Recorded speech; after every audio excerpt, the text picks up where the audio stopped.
a deep I gash expected that I above the should suddenly forehead. awake and find myself at The home. shovel fell from my hand the across dawn the box, struggling in and through as the I pulled it windows, away, as the I had flange now of and the again blade felt caught in the the edge of the morning after lid, a which day fell of over again, overwork. and hid the horrid thing My from my flesh sight. answered the pinching test, and my The eyes last were not to glimpse be I had deceived. was of the bloated I was face, indeed awake and among the blood-stained Carpathians. and fixed with a All grin I of could do mouse, now was to be patient which would have and held to its wait own the coming in of the morning. nethermost hell. Just as I had come to this thought and conclusion, thought I what heard should a be my heavy next step move. approaching My behind brain the seemed great on door, fire, and and I I saw waited through with the a chinks the despairing gleam of a feeling coming growing light. over me. Then there was the As I sound waited, of I heard in the rattling distance a chains and the gypsy clanking song of sung by massive merry bolts drawn voices back. coming closer, A and key through their was song turned the with rolling of loud heavy grating wheels and the noise cracking of long whips. disuse, and the great door The swung Sigardi and the back. Slovaks of whom the Count had spoken were Within coming. stood a tall old man, With a last look around and at the clean-shaven box save for which a contained the long white vile body, moustache, and I ran clad from in the place black and from gained the head to Count's foot room, without a determined to single rush speck out of at the colour moment the door about should him be opened. anywhere. He held With in his strained hand ears, an I antique listened, silver lamp, and heard in downstairs which the the grinding flame of the burned key in without the a great chimney lock, or globe of and the any falling kind, back of the heavy door. throwing long, quivering shadows There must that have been flickered some in the other draught means of the of open entry, door. or someone had a The old key for man one of the motioned locked me in with doors. his right hand with a courtly gesture, Then there came the sound of saying many in feet excellent tramping English, and but with a dying away strange in some intonation. passage which sent up a "Welcome to my clanging echo. house. Enter I freely, turned to run and down of your again own towards free the vault, will." where I might find the new entrance. He made no motion But at the of moment stepping there to seemed meet to me, come a but violent stood puff like of a wind, statue, and the as though door his to the gesture winding of stair welcome blew had to fixed with him a into shock that set the stone. dust from the lintels The flying. instant, however, that I had When I stepped ran over to the push it threshold, open, he I moved found that it was impulsively hopelessly forward, fast. and holding out I his was hand, again a grasped prisoner, mine with a and the strength net which made of me doom was wince, closing round me an more effect closely. which was not lessened by the fact that it seemed cold As I write, ice, there is in the more like passage the hand below of a sound dead of than a many living tramping man. feet, and the crash Again of he weights said, being set down heavily. "Welcome to my house. Doubtless the boxes Enter with their freely. freight of earth. Go safely, and leave There was a something of sound the of hammering. happiness you bring." It is the box being nailed down. The strength of the handshake was so much Now I akin can to hear what the I had heavy noticed feet in the tramping driver, again along the whose hall, face I had not seen, with many other that for a idle moment feet I doubted coming if it were behind me. not the same person to whom I was The speaking. door is shut. So to make the sure, chains I said rattle. interrogatively, There is a grinding "Count of the key Dracula?" in the lock. He bowed in a I courtly can way hear as the he key replied, withdrawn. Then "I another am door Dracula, opens and shuts. and I bid you welcome, hear Mr. the Harker, creaking of lock to my and bolt. house. Come in. Hark. The night air is chill, and you must In the need to eat courtyard and and down the rest." rocky way the roll of heavy As wheels, he was speaking, the crack he of put whips, the lamp on a and the bracket on chorus the of the wall, Sigani and as they stepping out, pass took into my the luggage. distance. He had carried it in before I could I am foresaw alone him. in the castle, I protested, but he insisted. with those horrible women. "Nay, sir, you are my guest. It is late, and my Mina is a people are woman, not available. and there is naught in Let common. me see to your They are comfort devils of the myself." pit. He insisted on I shall carrying not my remain traps alone with along them. the passage, I shall and try then to up a scale the great castle winding wall farther stair, than I have yet and along attempted. another great I shall passage take some on of the whose gold with stone me, floor lest I steps want it rang later. heavily. I may find a At way the from end this of this, dreadful he place, threw open a heavy door, and then and away I for rejoiced home. to see within a away well-lit to the quickest room and in which nearest a table train, was spread away for from the supper, cursed spot, and on from whose this cursed mighty land, hearth a great where the fire devil and of his logs children freshly still walk with replenished earthly flamed and feet. flared. At The least Count God's halted, mercy is putting better down than my that of bags, those monsters, closed the door, and the precipice and is crossing steep the room and high. opened another door, At which its led foot into a man may small sleep octagonal room as a lit man. by a single lamp, and Goodbye, seemingly all. without a window of any sort. Mina. Passing through this, he opened another door, and motioned me to enter. End of chapter 4. It was a welcome sight, for here was a great bedroom well lighted and warmed by another log fire, also added to but lately, for the top logs were fresh, which sent a hollow roar up the wide chimney. The Count himself left my luggage inside and withdrew, saying, before he closed the door, "You will need, after your journey, to refresh yourself by making your toilette. I trust you will find all you wish. When you are ready, come into the other room, where you will find your supper prepared." The light and warmth of the Count's courteous welcome seemed to have dissipated all my doubts and fears. Having then reached my normal state, I discovered that I was half famished with hunger, so making a hasty toilette I went into the other room. I found supper already laid out. My host, who stood on one side of the great fireplace leaning against the stonework, made a graceful wave of his hand toward the table and said, "I pray you be seated and sup how you please. You will, I trust, excuse me that I do not join you, but I have dined already, and I do not sup." I handed to him the sealed letter which Mr. Hawkins had entrusted to me. He opened it and read it gravely. Then, with a charming smile, he handed it to me to read. One passage of it at least gave me a thrill of pleasure. "I must regret that an attack of gout, from which malady I am a constant sufferer, forbids absolutely any travelling on my part for some time to come. But I am happy to say I can send a sufficient substitute, one in whom I have every possible confidence. He is a young man, full of energy and talent in his own way, and of a very faithful disposition.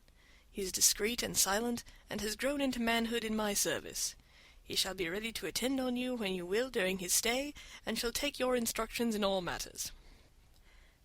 The Count himself came forward and took off the cover of a dish, and I fell to at once on an excellent roast chicken. This, with some cheese and a salad and a bottle of old Tokay, of which I had 2 glasses, was my supper. During the time I was eating it, the Count asked me many questions as to my journey, and I told him by degrees all I had experienced. By this time I had finished my supper, and by my host's desire had drawn up a chair by the fire and begun to smoke a cigar which he offered me, at the same time excusing himself that he did not smoke. I had now an opportunity of observing him, and found him of a very marked physiognomy. His face was a very strong aquiline, with high bridge of the thin nose and peculiarly arched nostrils, and with lofty domed forehead and hair growing scantily round the temples but profusely elsewhere. His eyebrows were very massive, almost meeting over the nose, and with bushy hair that seemed to curl in its own profusion. The mouth, so far as I could see it under the heavy moustache, was fixed and rather cruel-looking, with peculiarly sharp white teeth. These protruded over the lips, whose remarkable ruddiness showed astonishing vitality in a man of his years. For the rest, his ears were pale, and at the tops extremely pointed. The chin was broad and strong, and the cheeks firm though thin. The general effect was one of extraordinary pallor. Hitherto I had noticed the backs of his hands as they lay on his knees in the firelight, and they had seemed rather white and fine, but seeing them now close to me I could not but notice that they were rather coarse, broad, with squat fingers. Strange to say, there were hairs in the centre of the palm. The nails were long and fine, and cut to a sharp point. As the Count leaned over me, and his hands touched me, I could not repress a shudder. It may have been that his breath was rank, but a horrible feeling of nausea came over me, which, do what I would, I could not conceal. The Count, evidently noticing it, drew back, and with a grim sort of smile, which showed more than he had yet done of his protuberant teeth, sat himself down again on his own side of the fireplace. We were both silent for a while, and as I looked towards the window I saw the first dim streak of the coming dawn. There seemed a strange stillness over everything, but as I listened, I heard as if from down below in the valley the howling of many wolves. The Count's eyes gleamed, and he said, "Listen to them, the children of the night, what music they make." Seeing, I suppose, some expression in my face strange to him, he added, "Ah, sir, you dwellers in the city cannot enter into the feelings of the hunter." Then he rose and said, "But you must be tired. Your bedroom is all ready, and tomorrow you shall sleep as late as you will. I have to be away till the afternoon, so sleep well and dream well." With a courteous bow he opened for me himself the door of the octagonal room, and I entered my bedroom. I am all in a sea of wonders. I doubt. I fear. I think strange things which I dare not confess to my own soul. God keep me, if only for the sake of those dear to me. 7th of May. It is again early morning, but I have rested and enjoyed the last 24 hours. I slept till late in the day, and awoke of my own accord. When I had dressed myself, I went into the room where we had supped, and found a cold breakfast laid out, with coffee kept hot by the pot being placed on the hearth. There was a card on the table, on which was written, "I have to be absent for a while. Do not wait for me. D." I set to and enjoyed a hearty meal. When I had done, I looked for a bell, so that I might let the servants know I had finished, but I could not find one. There are certainly odd deficiencies in the house, considering the extraordinary evidences of wealth which are round me. The table service is of gold, and so beautifully wrought that it must be of immense value. The curtains and upholstery of the chairs and sofas, and the hangings of my bed are of the costliest and most beautiful fabrics, and must have been of fabulous value when they were made, for they are centuries old, though in excellent order. I saw something like them in Hampton Court, but they were worn and frayed and moth-eaten. But still, in none of the rooms is there a mirror. There is not even a toilette glass on my table, and I had to get the little shaving glass from my bag before I could either shave or brush my hair. I have not yet seen a servant anywhere, or heard a sound near the castle, except the howling of wolves. Some time after I had finished my meal, I do not know whether to call it breakfast or dinner, for it was between 5 and 6 o'clock when I had it, I looked about for something to read, for I did not like to go about the castle until I had asked the Count's permission. There was absolutely nothing in the room, book, newspaper, or even writing materials, So I opened another door in the room and found a sort of library. The door opposite mine I tried, but found locked. In the library I found to my great delight a vast number of English books, whole shelves full of them, and bound volumes of magazines and newspapers. A table in the center was littered with the English magazines and newspapers, though none of them were of very recent date. The books were of the most varied kind: history, geography, politics, political economy, botany, geology, law, all relating to England and the English life and customs and manners. There were even books of reference such as the London Directory, the Red and Blue Books, Whitaker's Almanac, the Army and Navy lists, and it somehow gladdened my heart to see it, the Law List. Whilst I was looking at the books, the door opened and the Count entered. He saluted me in a hearty way, and hoped that I had had a good night's rest. Then he went on. "I am glad you found your way in here, for I am sure there is much that will interest you. These companions," and he laid his hand on some of the books, "have been good friends to me, and for some years past, ever since I had the idea of going to London, have given me many, many hours of pleasure. Through them I have come to know your great England, and to know her is to love her. I long to go through the crowded streets of your mighty London, to be in the midst of the whirl and rush of humanity, to share its life, its change, its death, and all that makes it what it is. But alas, as yet I only know your tongue through books.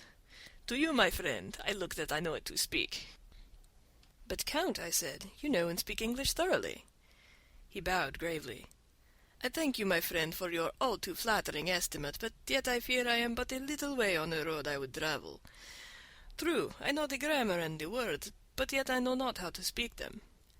"Indeed," I said, "you speak excellently." "Not so," he answered.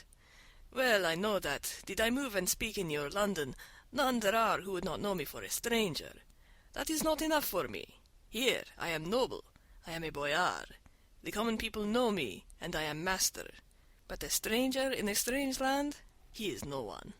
Men know him not, and to know not is to care not for. I am content if I am like the rest, so that no man stops if he sees me, or pauses in his speaking if he hears my words. Ha ha, a stranger! I have been so long master that I would be master still, or at least that none other should be master of me. You come to me not alone as agent of my friend Peter Hawkins of Exeter, to tell me all about my new estate in London. You shall, I trust, rest here with me a while, so that by our talking I may learn the English intonation. And I would that you tell me when I make error even of the smallest in my speaking. I am sorry that I had to be away so long today, but you will, I know, forgive one who has so many important affairs in hand." Of course I said all I could about being willing, and asked if I might come into that room when I chose.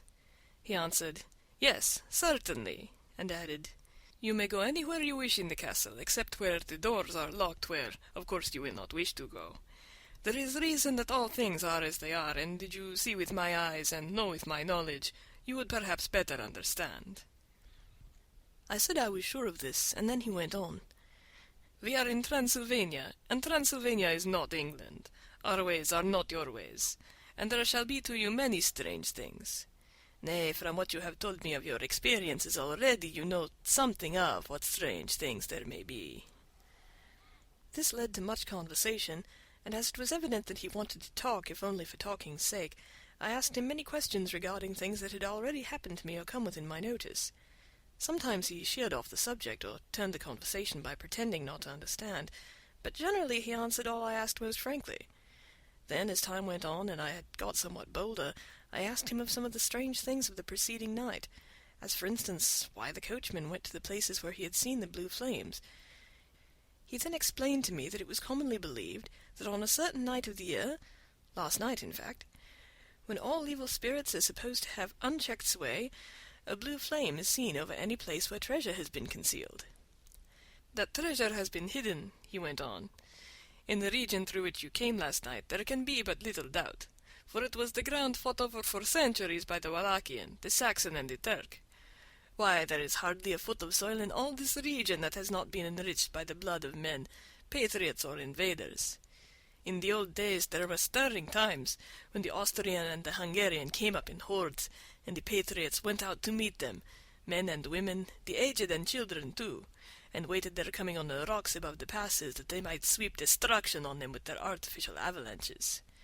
When the invader was triumphant, he found but little, for whatever there was had been sheltered in the friendly soil. "But how," said I, "can it have remained so long undiscovered, when there is a sure index to it if men will but take the trouble to look?"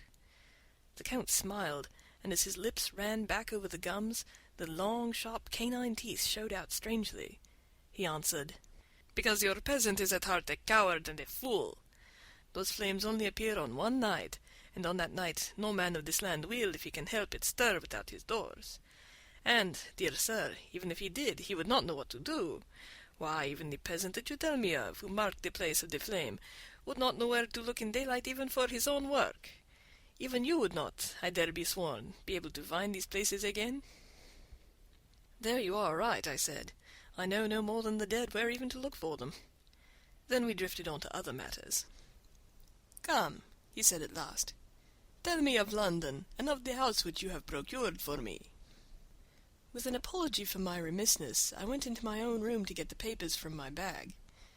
Whilst I was placing them in order, I heard a rattling of china and silver in the next room, and as I passed through, noticed that the table had been cleared and the lamp lit, for it was by this time deep into the dark.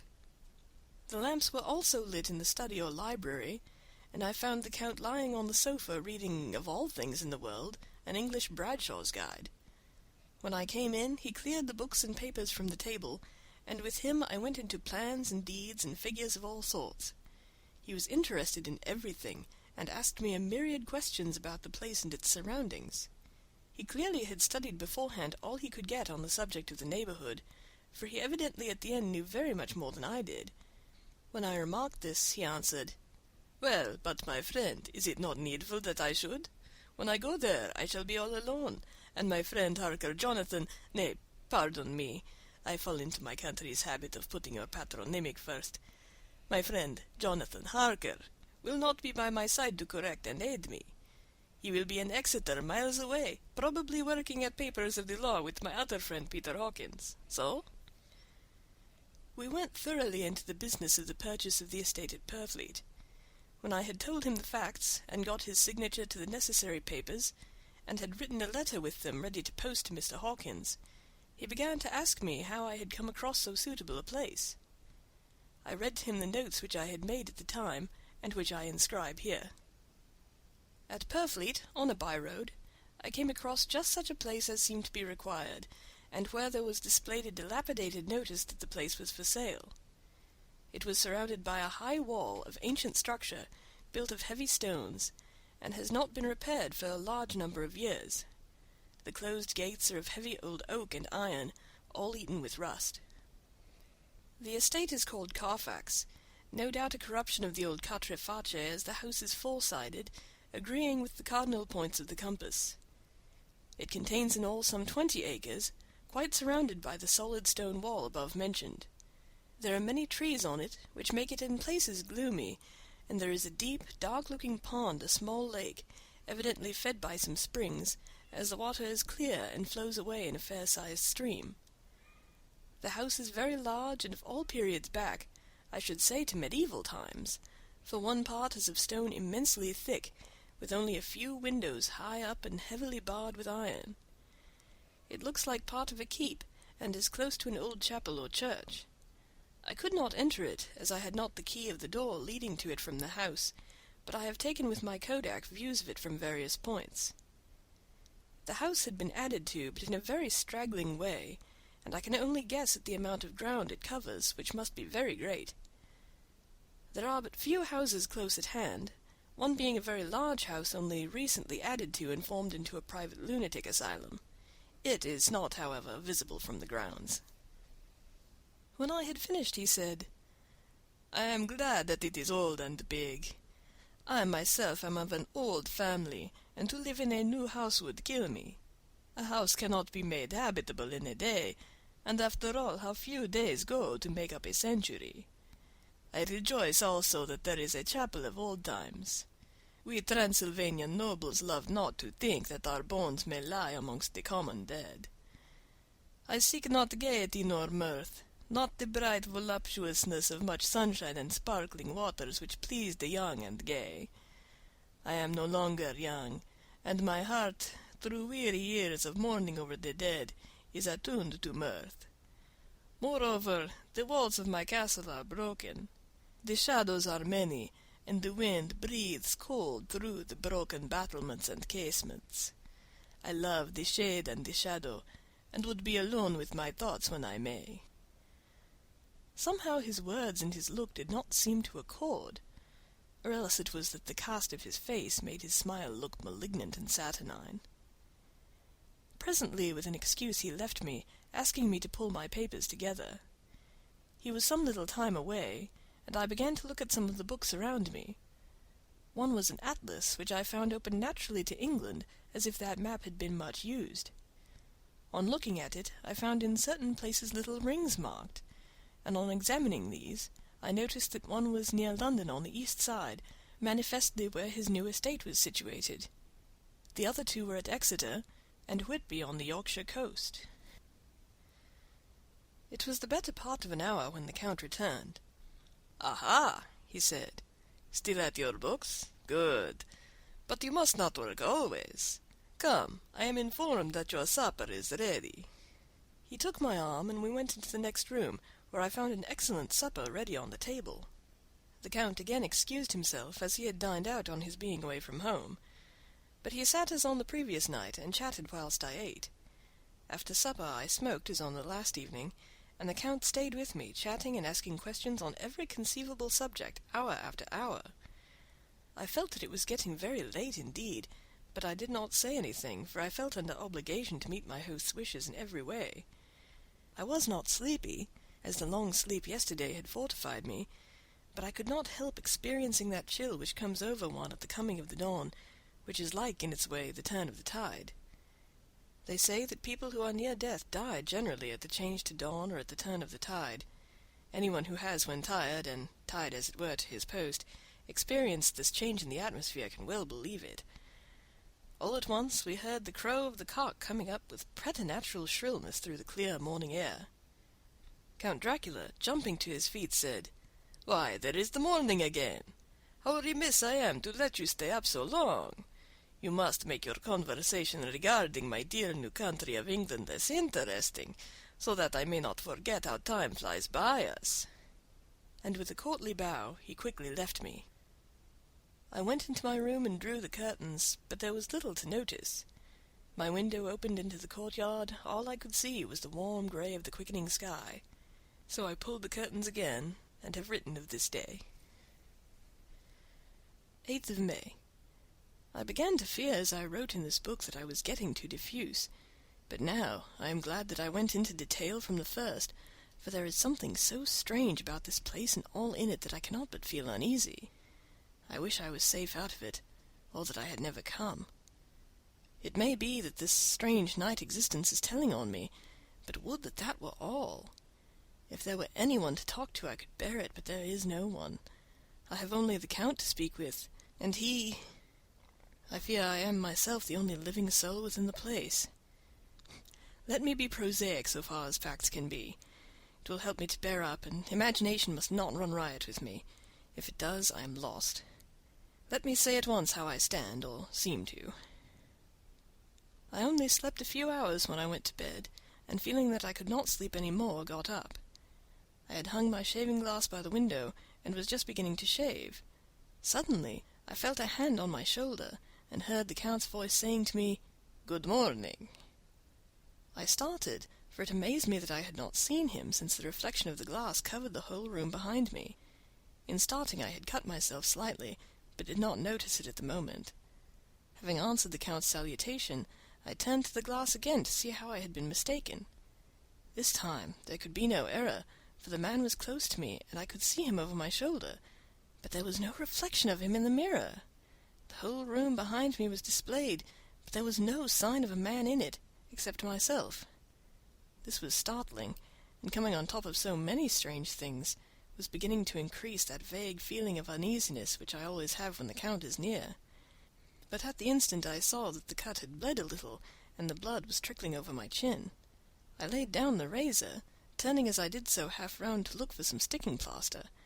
When the Count saw my face, his eyes blazed with a sort of demoniac fury, and he suddenly made a grab at my throat. I drew away, and his hand touched the string of beads which held the crucifix. It made an instant change in him, for the fury passed so quickly that I could hardly believe that it was ever there. "Take care," he said. "Take care how you cut yourself. It is more dangerous than you think in this country." Then, seizing the shaving-glass, he went on, "And this is the wretched thing that has done the mischief. It is a foul bauble of man's vanity. Away with it!" And opening the window with one wrench of his terrible hand, he flung out the glass, which was shattered into 1,000 pieces on the stones of the courtyard far below. Then he withdrew without a word. It is very annoying, for I do not see how I am to shave, unless in my watch-case or the bottom of the shaving-pot, which is fortunately of metal. When I went into the dining-room, breakfast was prepared, but I could not find the Count anywhere, so I breakfasted alone. It is strange that as yet I have not seen the Count eat or drink. He must be a very peculiar man. After breakfast, I did a little exploring in the castle. I went out on the stairs and found a room looking towards the south. The view was magnificent, and from where I stood there was every opportunity of seeing it. The castle is on the very edge of a terrific precipice. A stone falling from the window would fall 1,000 feet without touching anything. As far as the eye can reach is a sea of green treetops, with occasionally a deep rift where there is a chasm. Here and there are silver threads where the rivers wind in deep gorges through the forests. But I am not in heart to describe beauty, for when I had seen the view I explored further. Doors, doors, doors everywhere, and all locked and bolted. In no place save from the windows in the castle walls is there an available exit. The castle is a veritable prison, and I am a prisoner. Dracula by Bram Stoker. Chapter 3. Jonathan Harker's Journal continued. When I found that I was a prisoner, a sort of wild feeling came over me. I rushed up and down the stairs, trying every door and peering out of every window I could find. But after a little, the conviction of my helplessness overpowered all other feelings. When I look back after a few hours, I think I must have been mad for the time, for I behaved much as a rat does in a trap. When, however, the conviction had come to me that I was helpless, I sat down quietly as I have ever done anything in my life, and began to think over what was best to be done. I am thinking still, and as yet have come to no definite conclusion. Of one thing only am I certain, that it is no use making my ideas known to the Count. He knows well that I am imprisoned, and as he has done it himself, and has doubtless his own motives for it, he would only deceive me if I trusted him fully with the facts. So far as I can see, my only plan will be to keep my knowledge and my fears to myself, and my eyes open. I am, I know, either being deceived, like a baby, by my own fears, or else I am in desperate straits, and if the latter be so, I need, and shall need, all my brains to get through. I had hardly come to this conclusion when I heard the great door below shut, and knew that the Count had returned. He did not come at once into the library, so I went cautiously to my own room and found him making the bed. This was odd, but only confirmed what I had all along thought, that there are no servants in the house. When later I saw him through the chink of the hinges of the door laying the table in the dining-room, I was assured of it. For if he does himself all these menial offices, surely it is proof that there is no one else in the castle.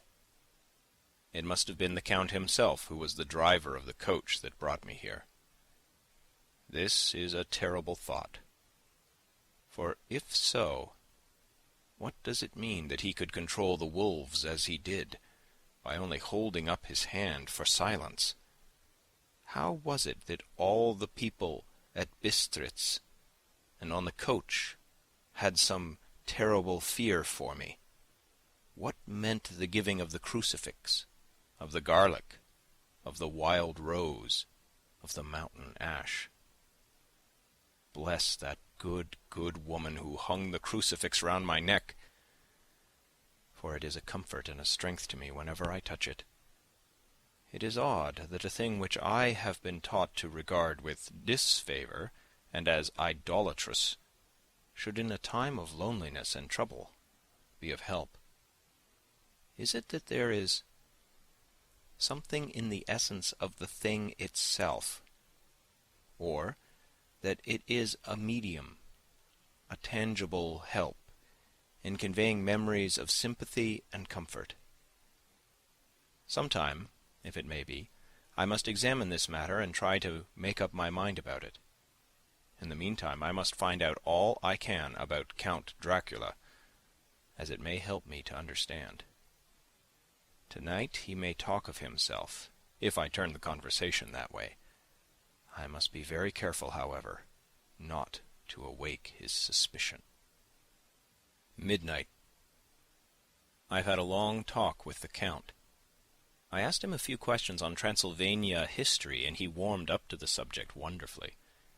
In his speaking of things and people, and especially of battles, he spoke as if he had been present at them all. This he afterwards explained by saying that to a boyar the pride of his house and name is his own pride, that their glory is his glory, that their fate is his fate.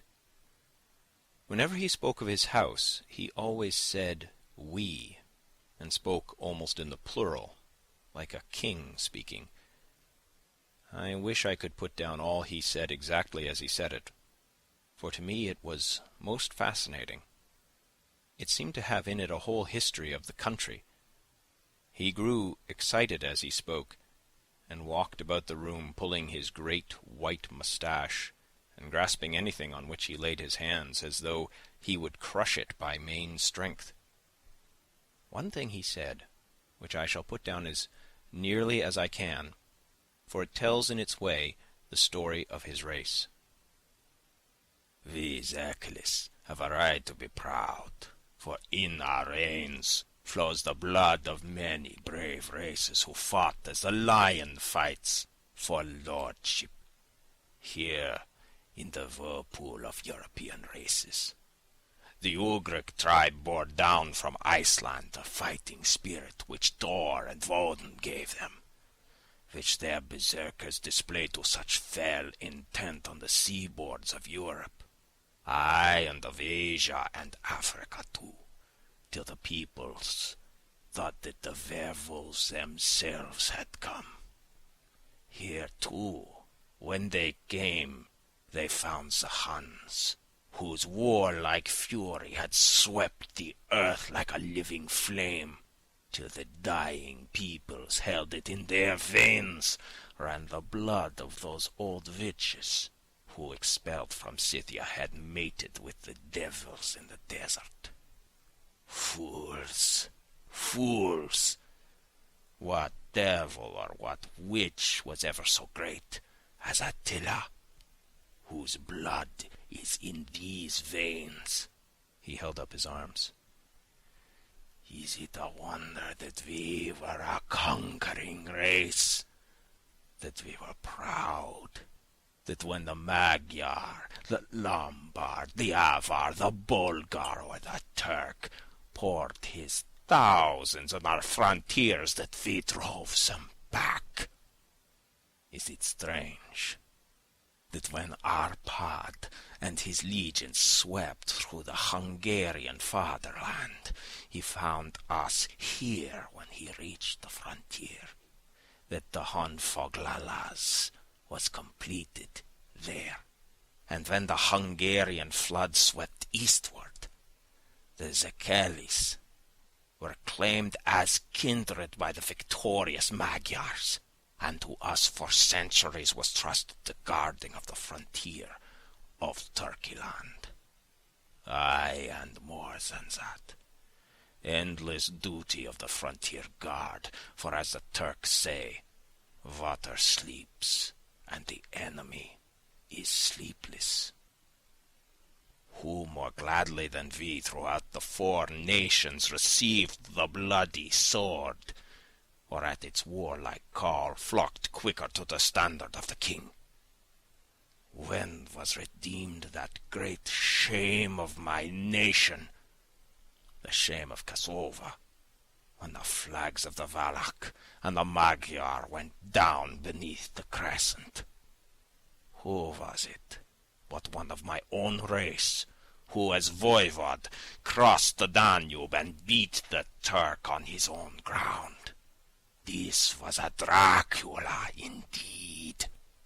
Woe was it that his own unworthy brother, when he had fallen, sold his people to the Turk, and brought the shame of slavery on them. Was it not this Dracula, indeed, who inspired that other of his race, who, in a later age, again and again brought his forces over the great river into Turkey land, who, when he was beaten back, came again and again, though he had to come alone from the bloody field where his troops were being slaughtered, since he knew that he alone could ultimately triumph. They said that he thought only of himself. Bah! What good are peasants without a leader? Where ends the war without a brain and a heart to conduct it? Again, when after the Battle of Mohawks, we threw off the Hungarian yoke, we of the Dracula blood were amongst their leaders, for our spirit would not brook that we were not free.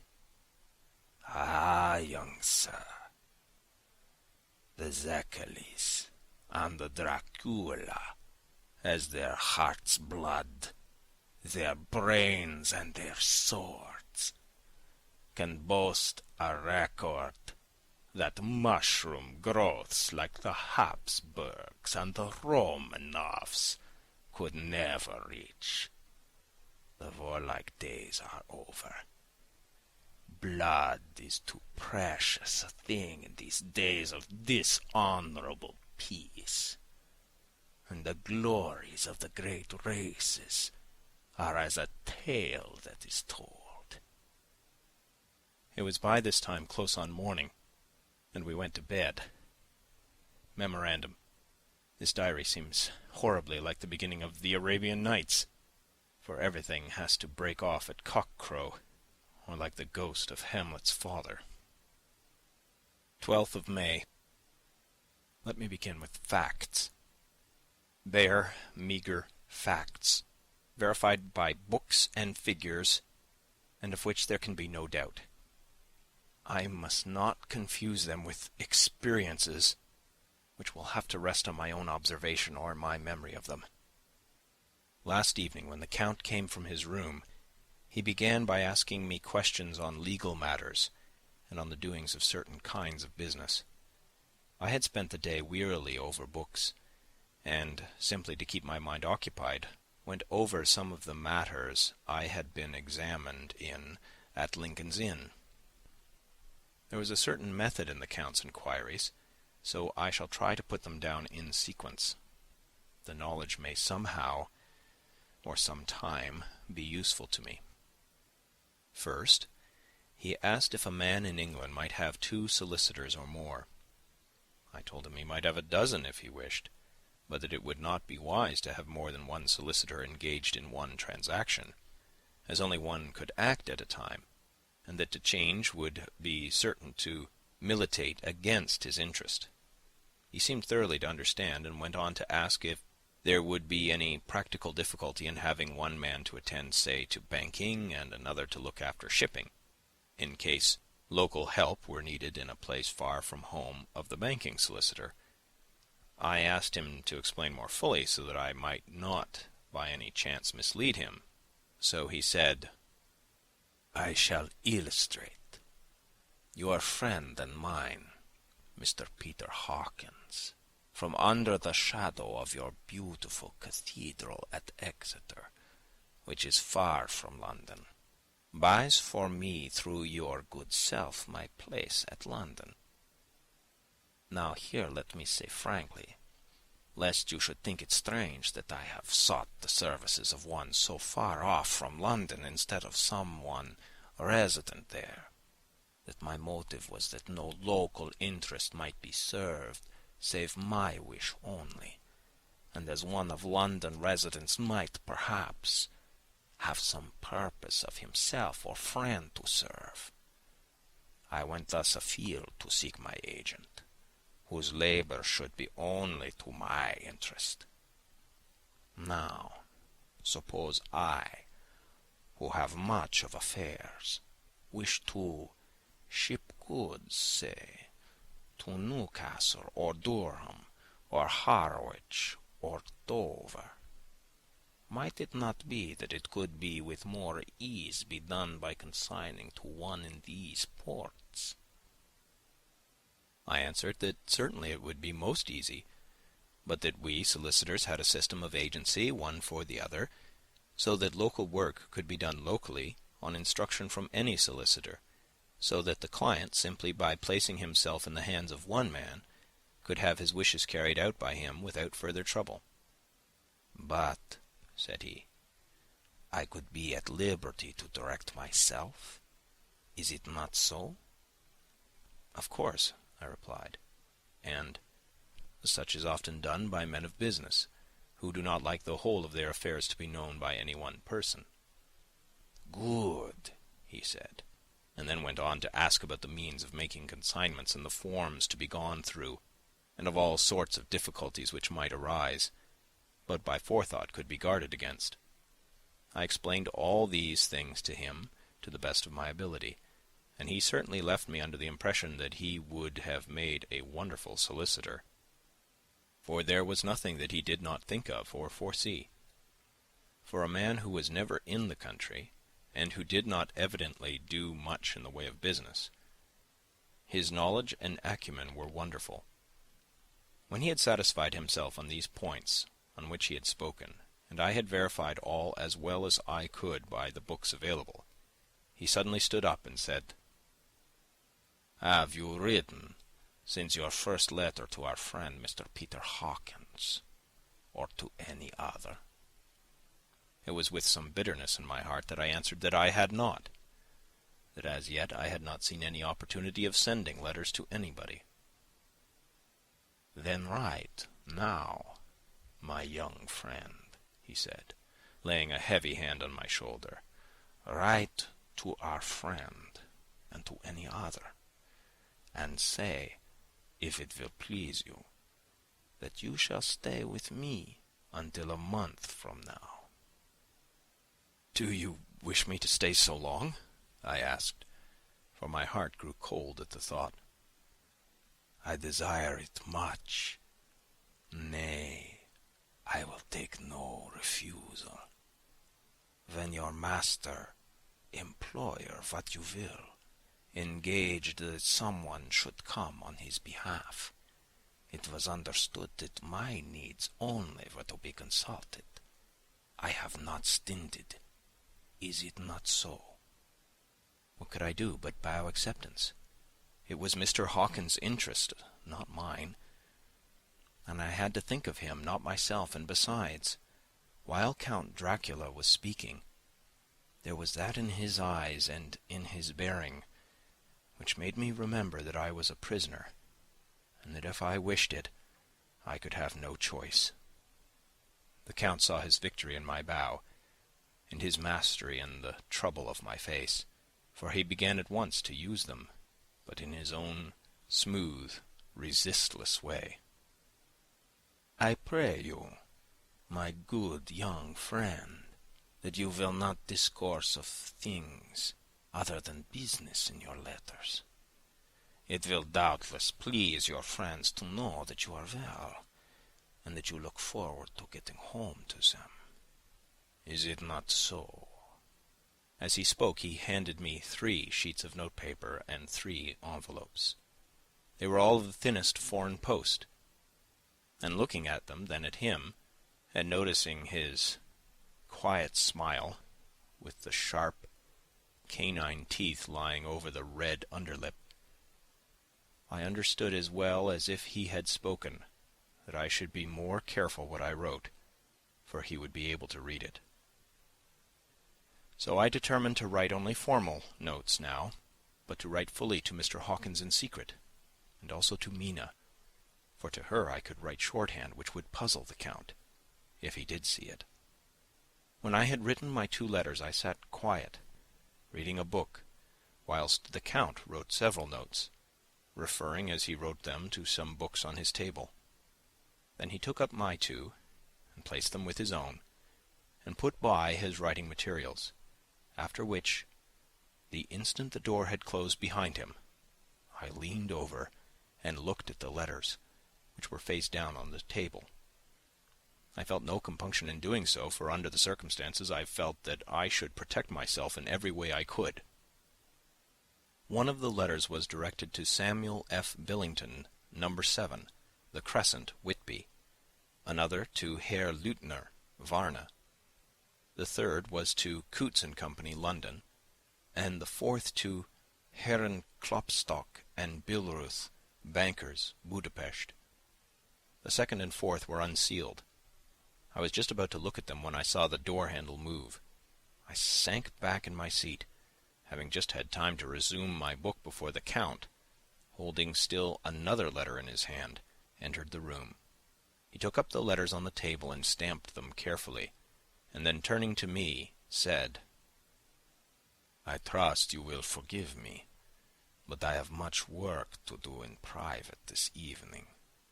You will, I hope, find all things as you wish." At the door he turned, and after a moment's pause said, "Let me advise you, my dear young friend. Nay, let me warn you, with all seriousness, that should you leave these rooms, you will not by any chance go to sleep in any other part of the castle.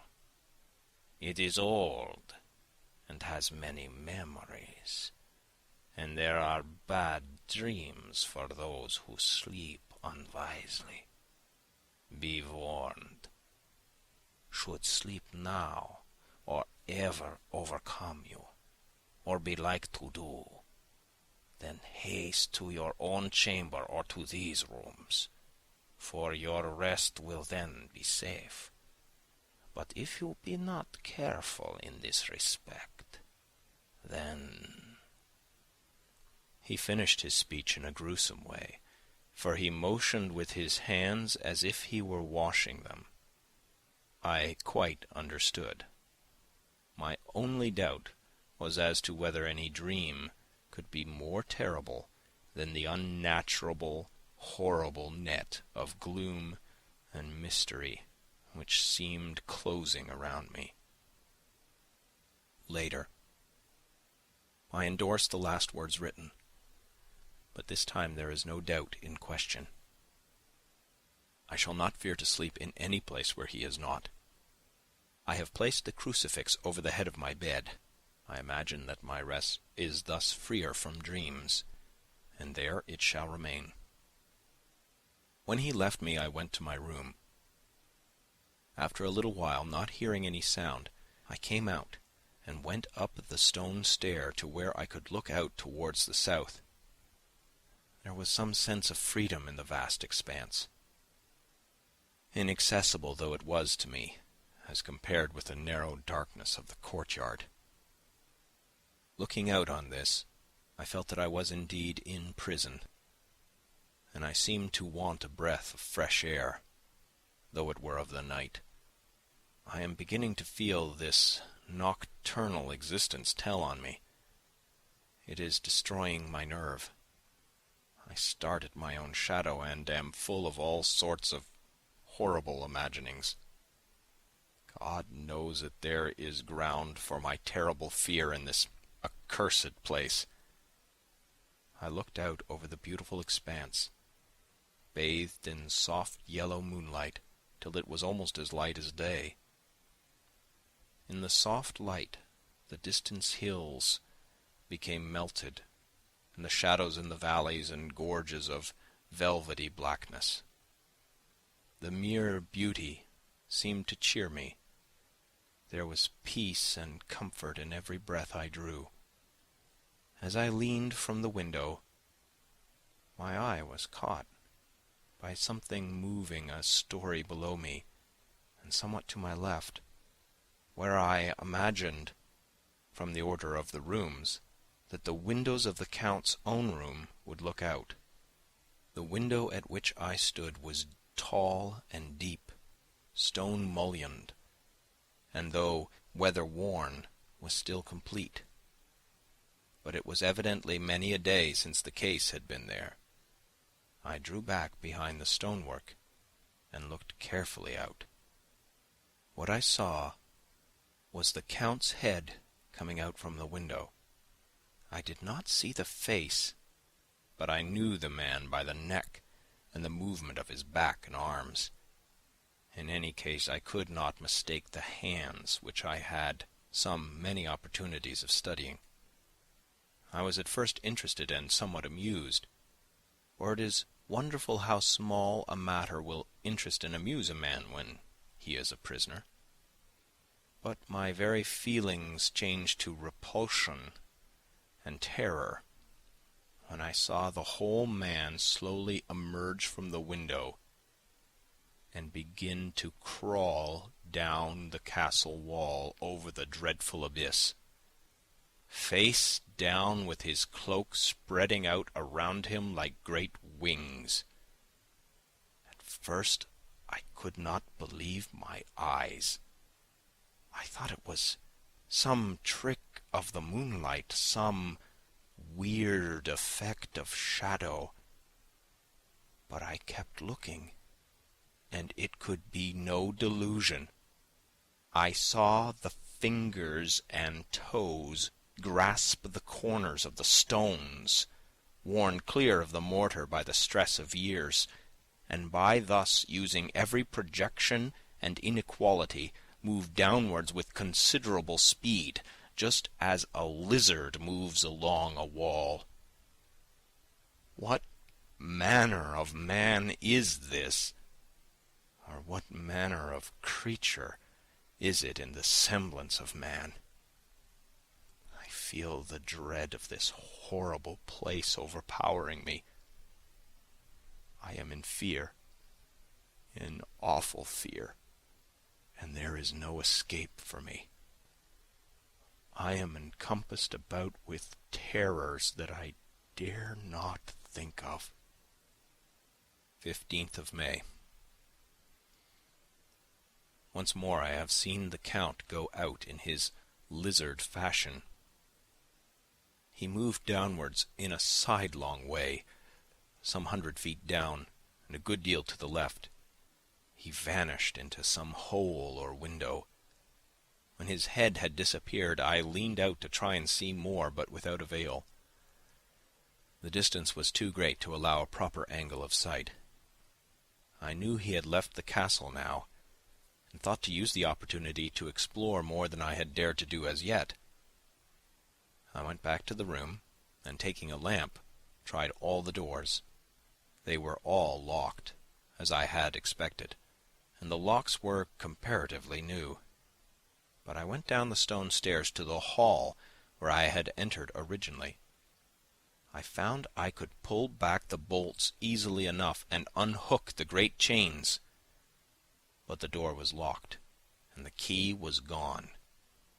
That key must be in the Count's room.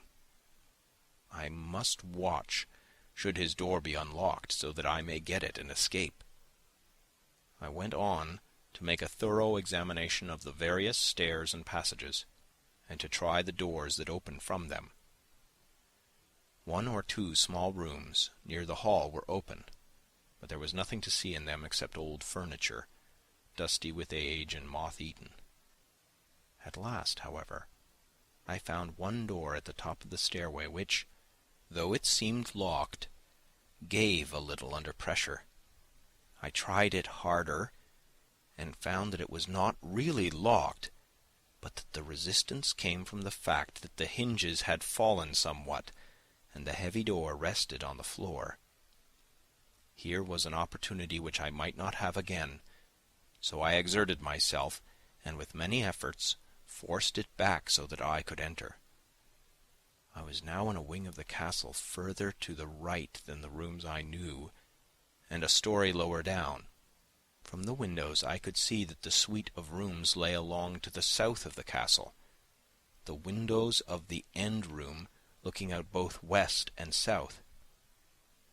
On the latter side, as well as to the former, there was a great precipice.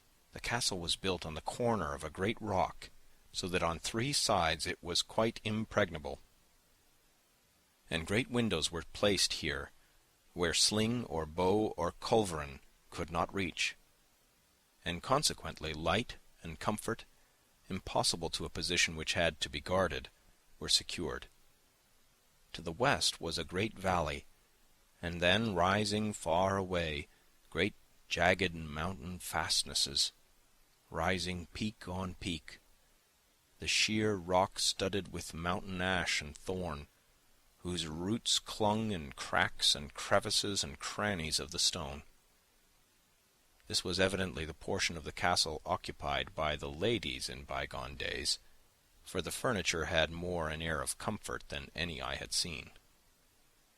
The windows were curtainless, and the yellow moonlight, flooding in through the diamond panes, enabled one to see even colours, whilst it softened the wealth of dust which lay over all and disguised in some measure the ravages of time and moth. My lamp seemed to be of little effect in the brilliant moonlight, but I was glad to have it with me, for there was a dreadful loneliness in the place which chilled my heart and made my nerves tremble. Still, it was better than living alone in the rooms which I had come to hate from the presence of the Count, and after trying a little to school my nerves, I found a soft quietude come over me. Here I am, sitting at a little oak table, where in old times possibly some fair lady sat to pen, with much thought and many blushes, her ill-spelt love-letter, and writing in my diary in shorthand all that has happened since I closed it last. It is the 19th century, up to date with a vengeance, and yet, unless my senses deceive me, the old centuries had, and have, powers of their own, which mere modernity cannot kill. Later, the morning of 16th of May. God preserve my sanity, for to this I am reduced. Safety and the assurance of safety are things of the past. Whilst I live on here, there is but one thing to hope for, that I may not go mad, if indeed I be not mad already. If I be sane, then surely it is maddening to think that of all the foul things that lurk in this hateful place, the Count is the least dreadful to me, that to him alone I can look for safety, even though this be only whilst I can serve his purpose. Great God, merciful God, let me be calm, for out of that way lies madness indeed. I begin to get new lights on certain things which have puzzled me. Up to now I never quite knew what Shakespeare meant when he made Hamlet say, "My tablets, quick, my tablets, 'tis meet that I put it down, etc. For now, feeling as though my own brain were unhinged, or as if the shock had come which must end in its undoing, I turned to my diary for repose. The habit of entering accurately must help to soothe me. The Count's mysterious warning frightened me at the time. It frightens me more now when I think of it, for in the future he has a fearful hold upon me. I shall fear to doubt what he may say. When I had written in my diary, and had fortunately replaced the book and pen in my pocket, I felt sleepy. The Count's warning came into my mind, but I took pleasure in disobeying it. The sense of sleep was upon me, and with it the obstinacy which sleep brings as outrider.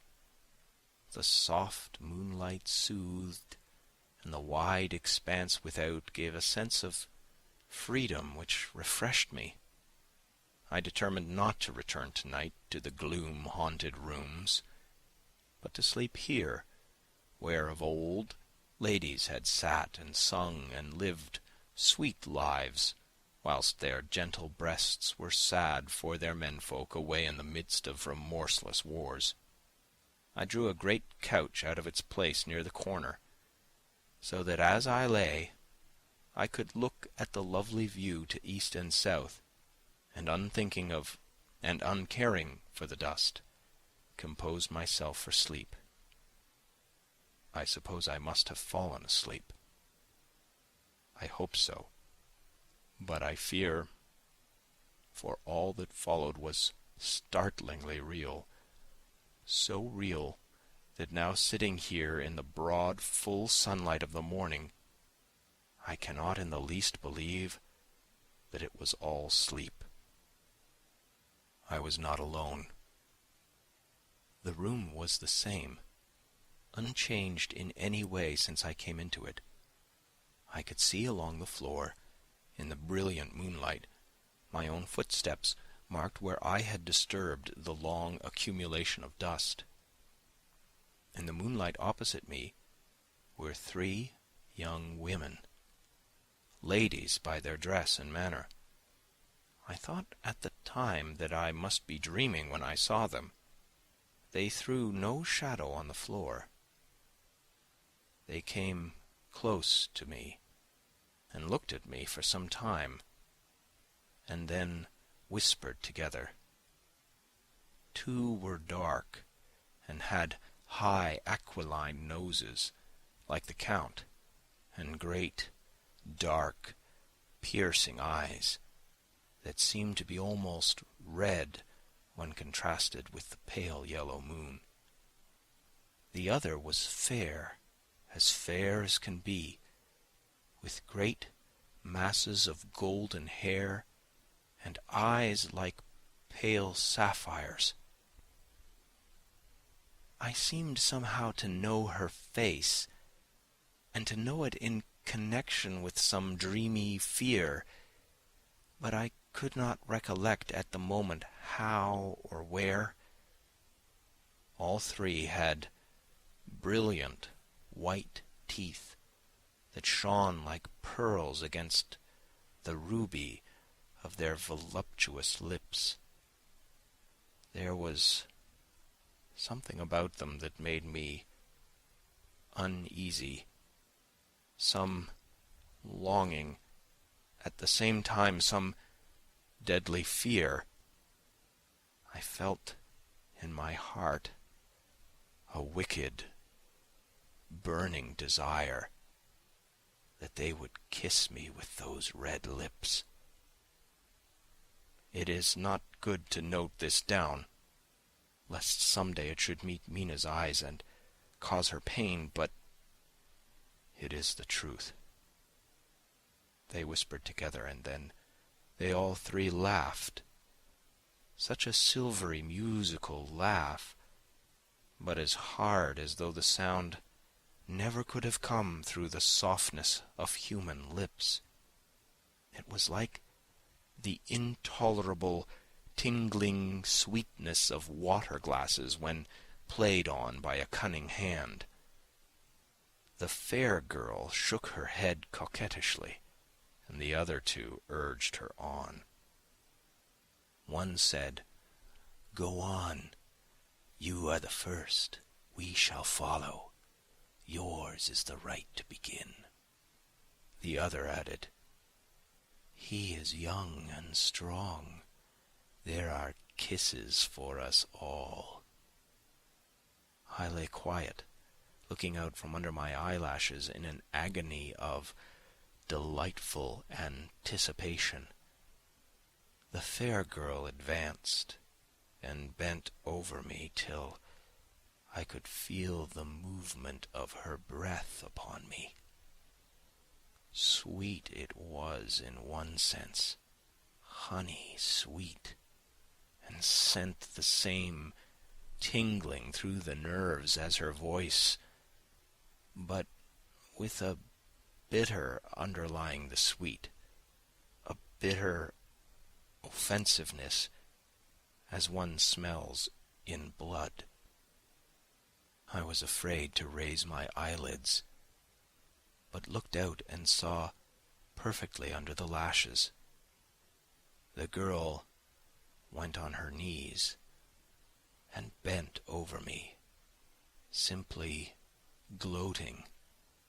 There was a deliberate voluptuousness which was both thrilling and repulsive, and as she arched her neck, she actually licked her lips like an animal, till I could see in the moonlight the moisture shining on the scarlet lips and on the red tongue as it lapped the white, sharp teeth.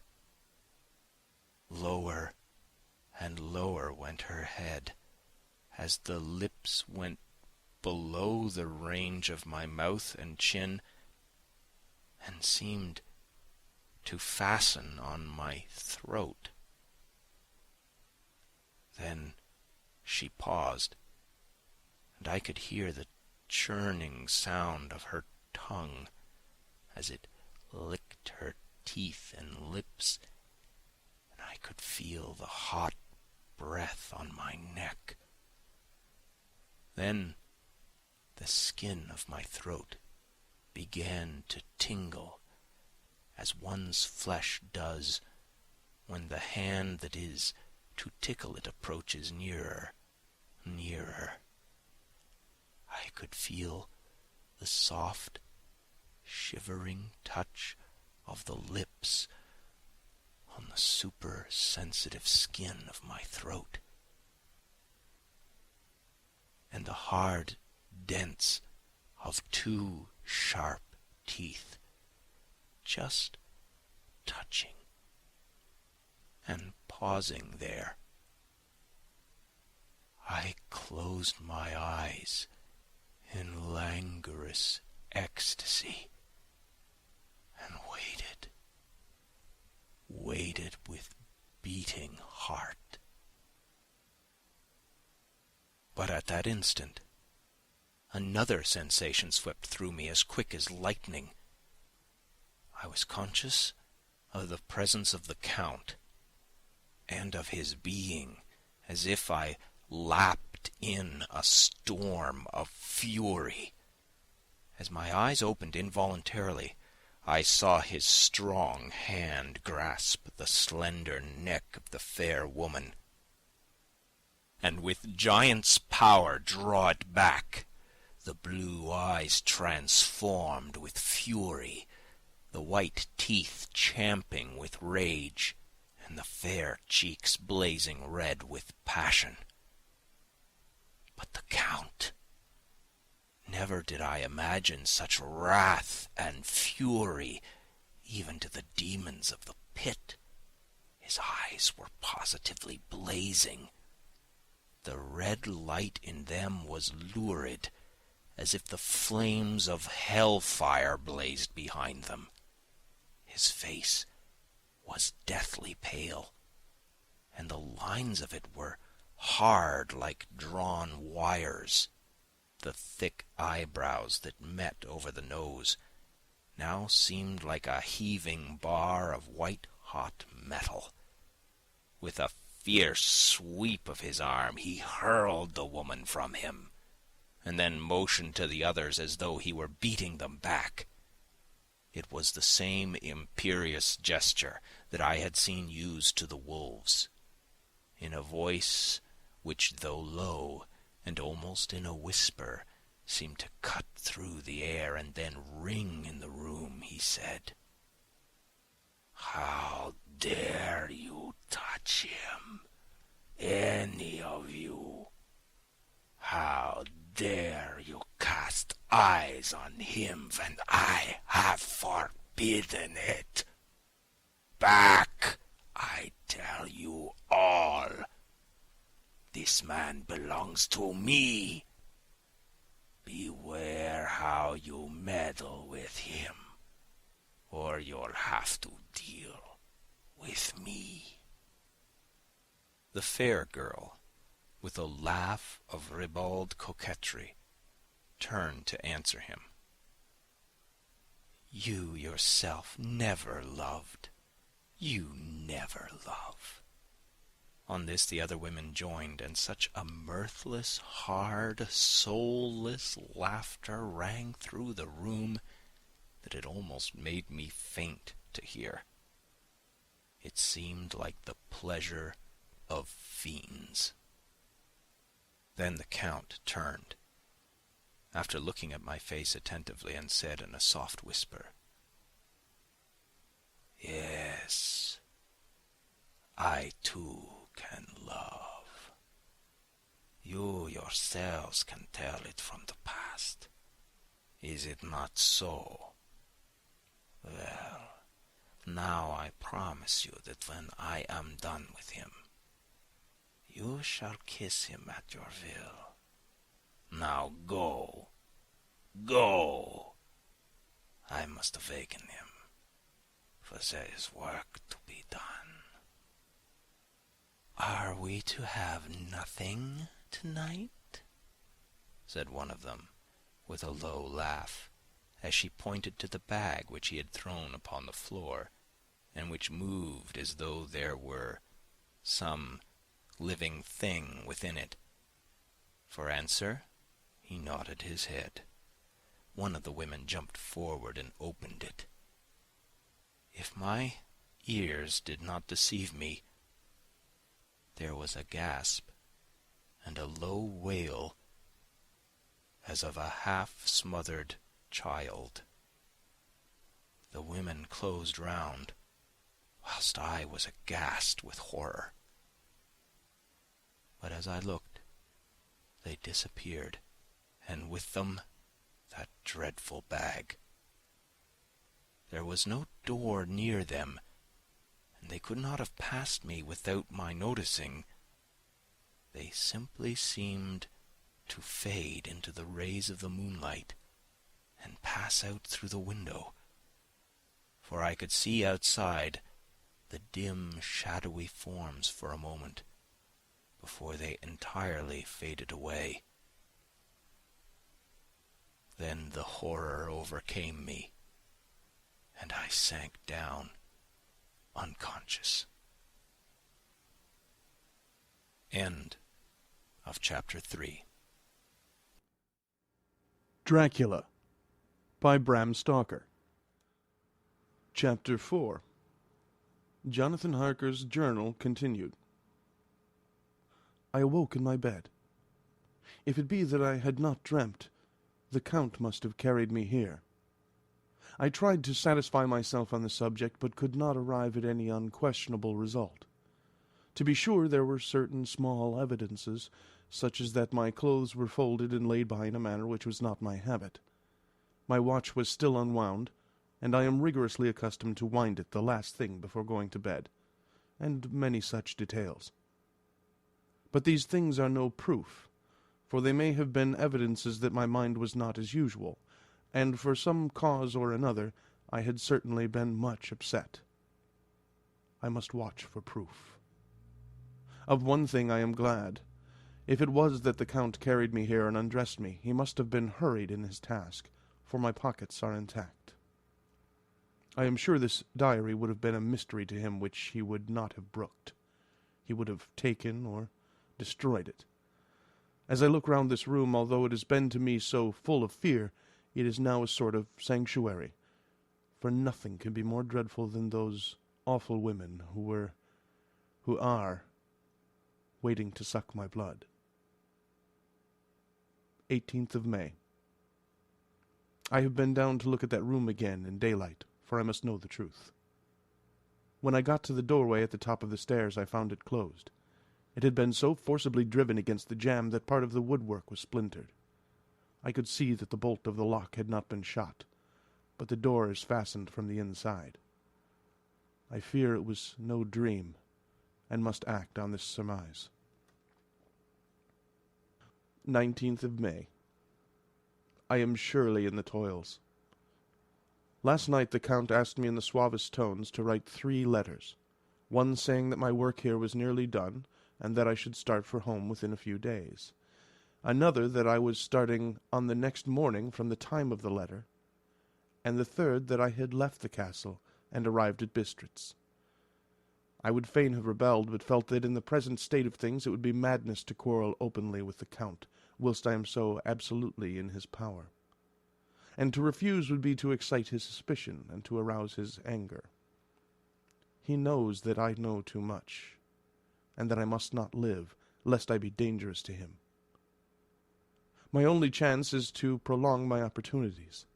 Something may occur which will give me a chance to escape. I saw in his eyes something of that gathering wrath which was manifest when he hurled that fair woman from him. He explained to me that posts were few and uncertain, and that my writing now would ensure ease of mind to my friends.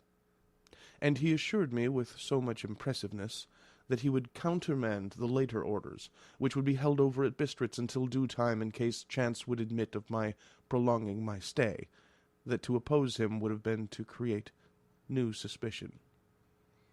I therefore pretended to fall in with his views, and asked him what dates I should put down on the letters.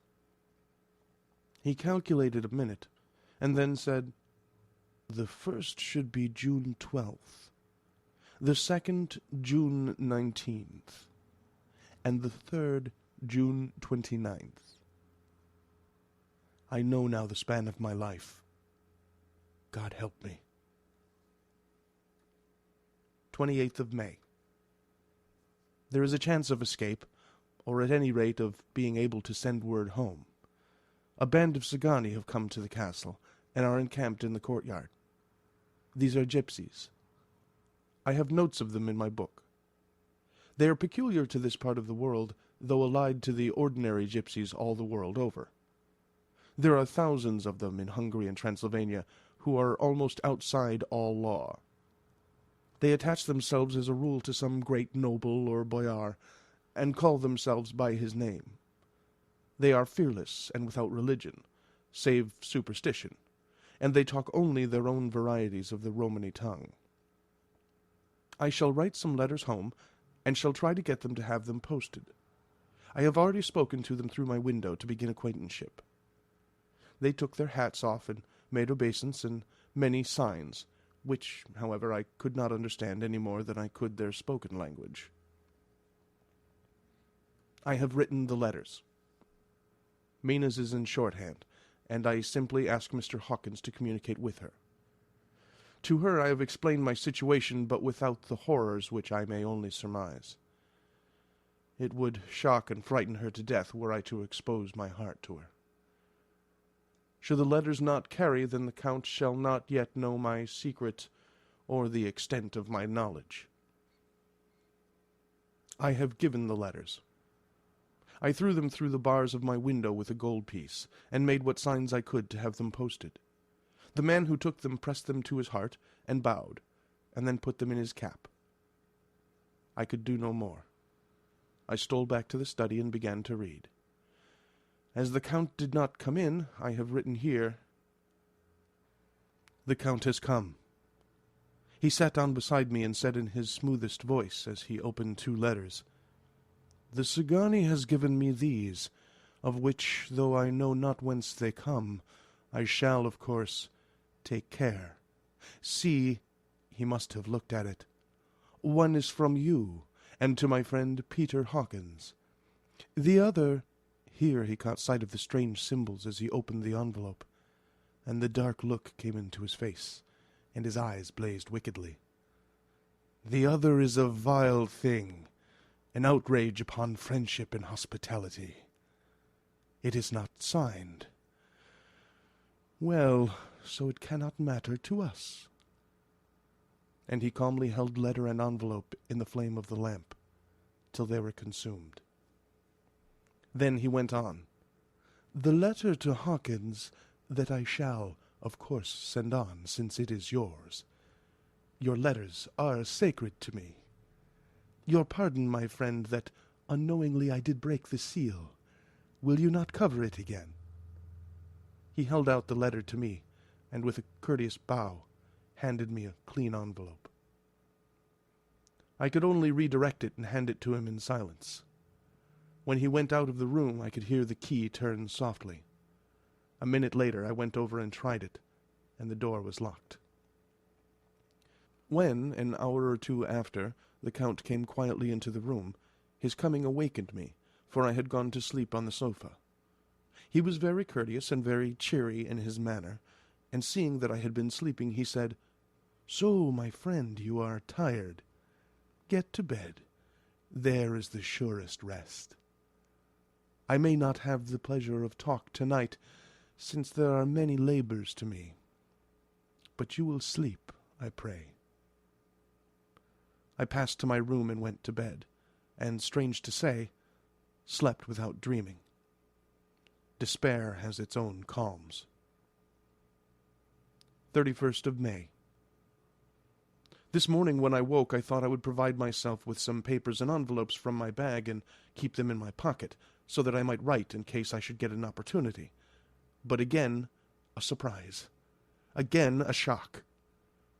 Every scrap of paper was gone, and with it all my notes, my memoranda, relating to railways and travel, my letter of credit, in fact, all that might be useful to me were I once outside the castle. I sat and pondered a while, and then some thought occurred to me, and I made search of my portmanteau and in the wardrobe where I had placed my clothes.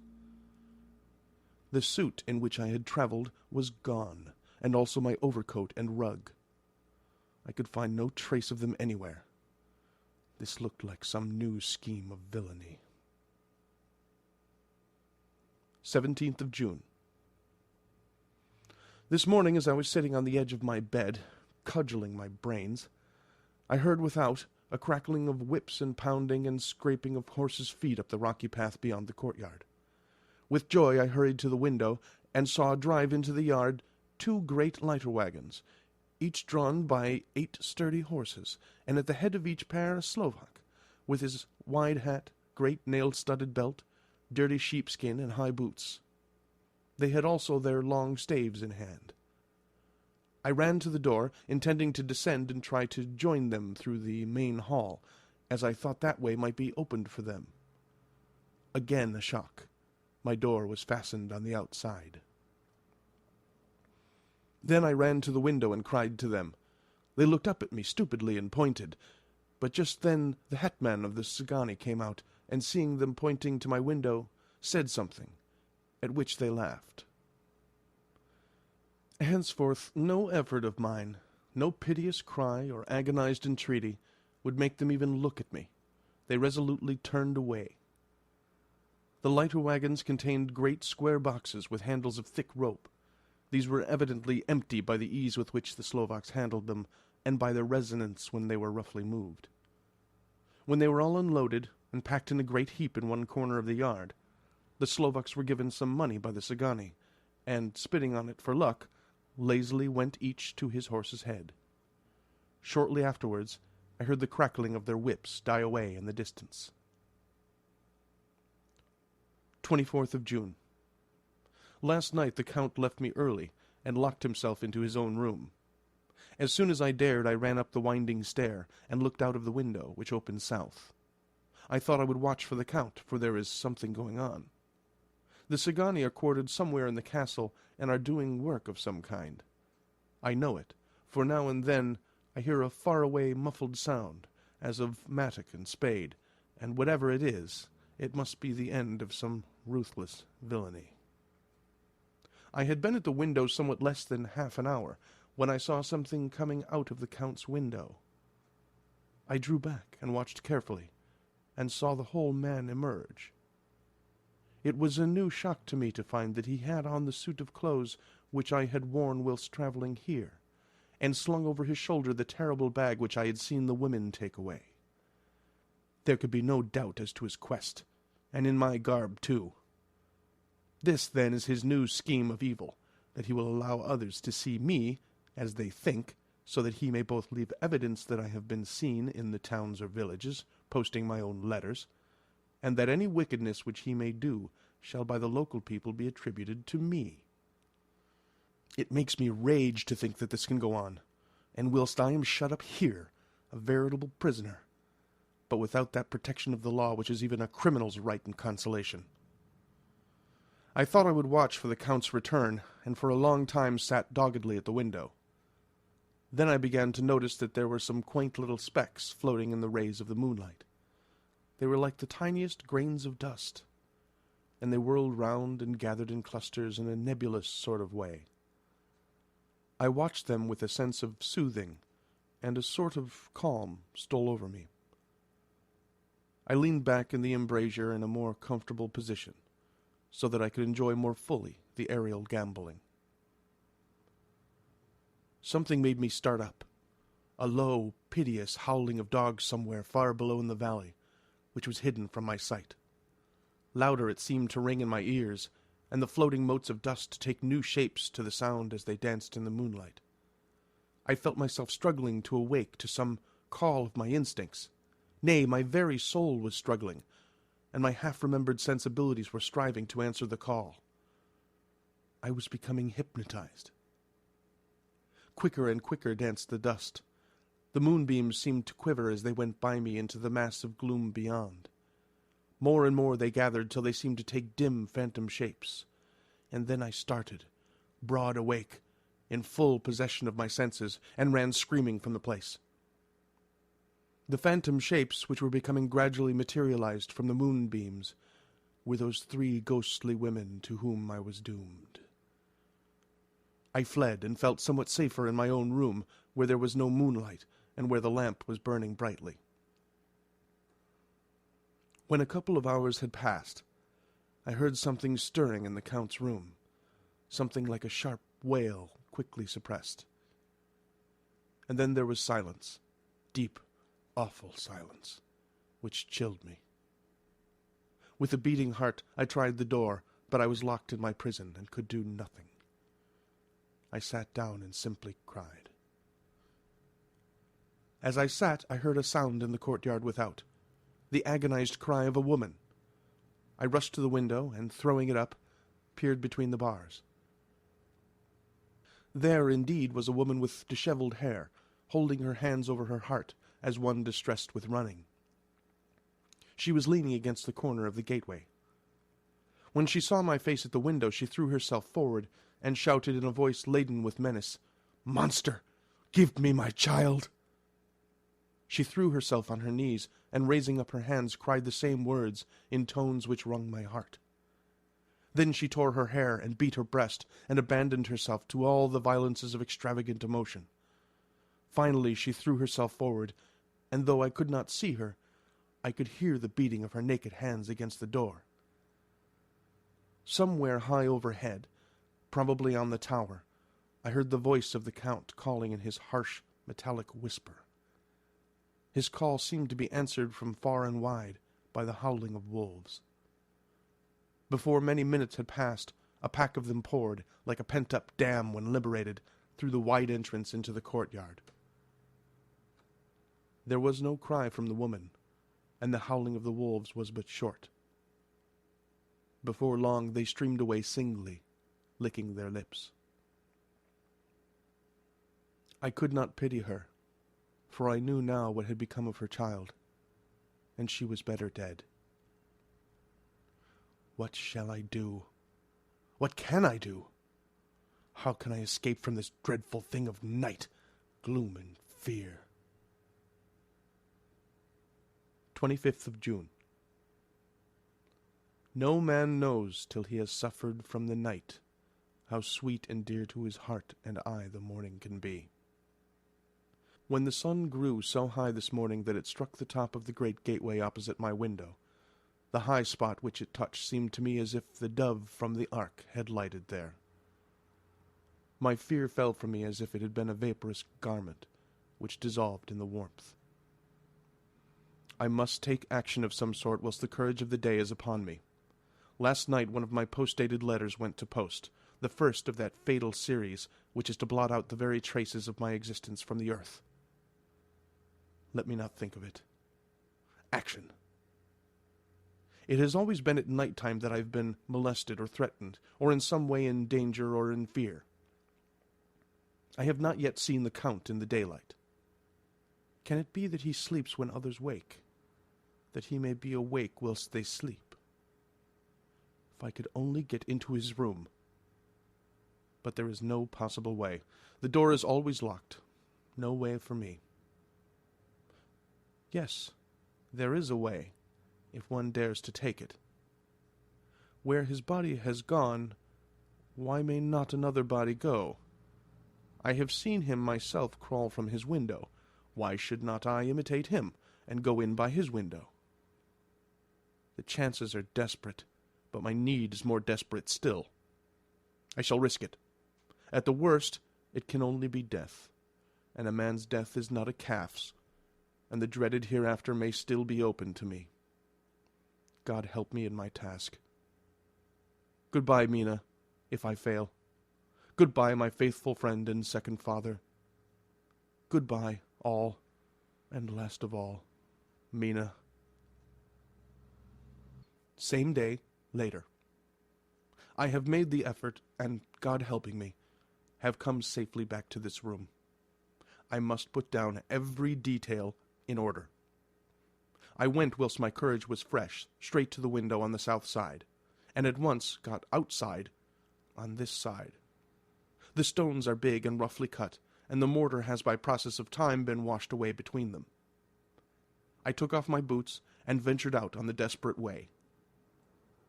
I looked down once, so as to make sure that a sudden glimpse of the awful depth would not overcome me, but after that kept my eyes away from it. I know pretty well the direction and distance of the Count's window, and made for it as well as I could, having regard to the opportunities available. I did not feel dizzy. I suppose I was too excited, and the time seemed ridiculously short, till I found myself standing on the window-sill and trying to raise up the sash. I was filled with agitation, however, when I bent down and slid feet foremost in through the window. Then I looked around for the Count, but with surprise and gladness made a discovery. The room was empty. It was barely furnished with odd things which seemed to have never been used. The furniture was something the same style as that in the south rooms, and was covered with dust. I looked for the key, but it was not in the lock, and I could not find it anywhere. The only thing I found was a great heap of gold in one corner, gold of all kinds, Roman and British and Austrian and Hungarian and Greek and Turkish money, covered with a film of dust as though it had lain long on the ground. None of it that I noticed was less than 300 years old. There were also chains and ornaments, some jeweled, but all of them old and stained. At one corner of the room was a heavy door. I tried it, for since I could not find the key of the room or the key of the outer door, which was the main object of my search, I must make further examination, or all my efforts would be in vain. It was open, and led through a stone passage to a circular stairway, which went steeply down. I descended, minding carefully where I went, for the stairs were dark, being only lit by loopholes in the heavy masonry. At the bottom there was a dark, tunnel-like passage, through which came a deathly, sickly odor, the odor of old earth newly turned. As I went through the passage the smell grew closer and heavier. At last I pulled open a heavy door which stood ajar, and found myself in an old ruined chapel, which had evidently been used as a graveyard. The roof was broken, and in 2 places were steps leading to vaults, but the ground had recently been dug over, and the earth placed in great wooden boxes, manifestly those which had been brought by the Slovaks. There was nobody about, and I made a search over every inch of the ground, so as not to lose a chance. I went down even into the vaults, where the dim light struggled, although to do so was a dread to my very soul. Into 2 of these I went, but saw nothing except fragments of old coffins and piles of dust. In the 3rd, however, I made a discovery. There, in one of the great boxes, of which there were 50 in all, on a pile of newly dug earth, lay the Count. He was either dead or asleep. I could not say which, for eyes were open and stony, but without the glassiness of death, and the cheeks had the warmth of life through all their pallor. The lips were as red as ever, but there was no sign of movement, no pulse, no breath, no beating of the heart. I bent over him and tried to find any sign of life, but in vain. He could not have lain there long, for the earthy smell would have passed away in a few hours. By the side of the box was its cover, pierced with holes here and there. I thought he might have the keys on him, but when I went to search I saw the dead eyes, and in them, dead though they were, such a look of hate, though unconscious of me or my presence, that I fled from the place, and leaving the Count's room by the window, crawled again up the castle wall. Regaining my room, I threw myself panting upon the bed and tried to think. 29th of June. Today is the date of my last letter, and the Count has taken steps to prove that it was genuine, for again I saw him leave the castle by the same window, and in my clothes. As he went down the wall, lizard fashion, I wished I had a gun or some lethal weapon, that I might destroy him. But I fear that no weapon, wrought along by man's hand, would have any effect upon him. I dared not wait to see him return, for I feared to see those weird sisters. I came back to the library, and read there, till I fell asleep.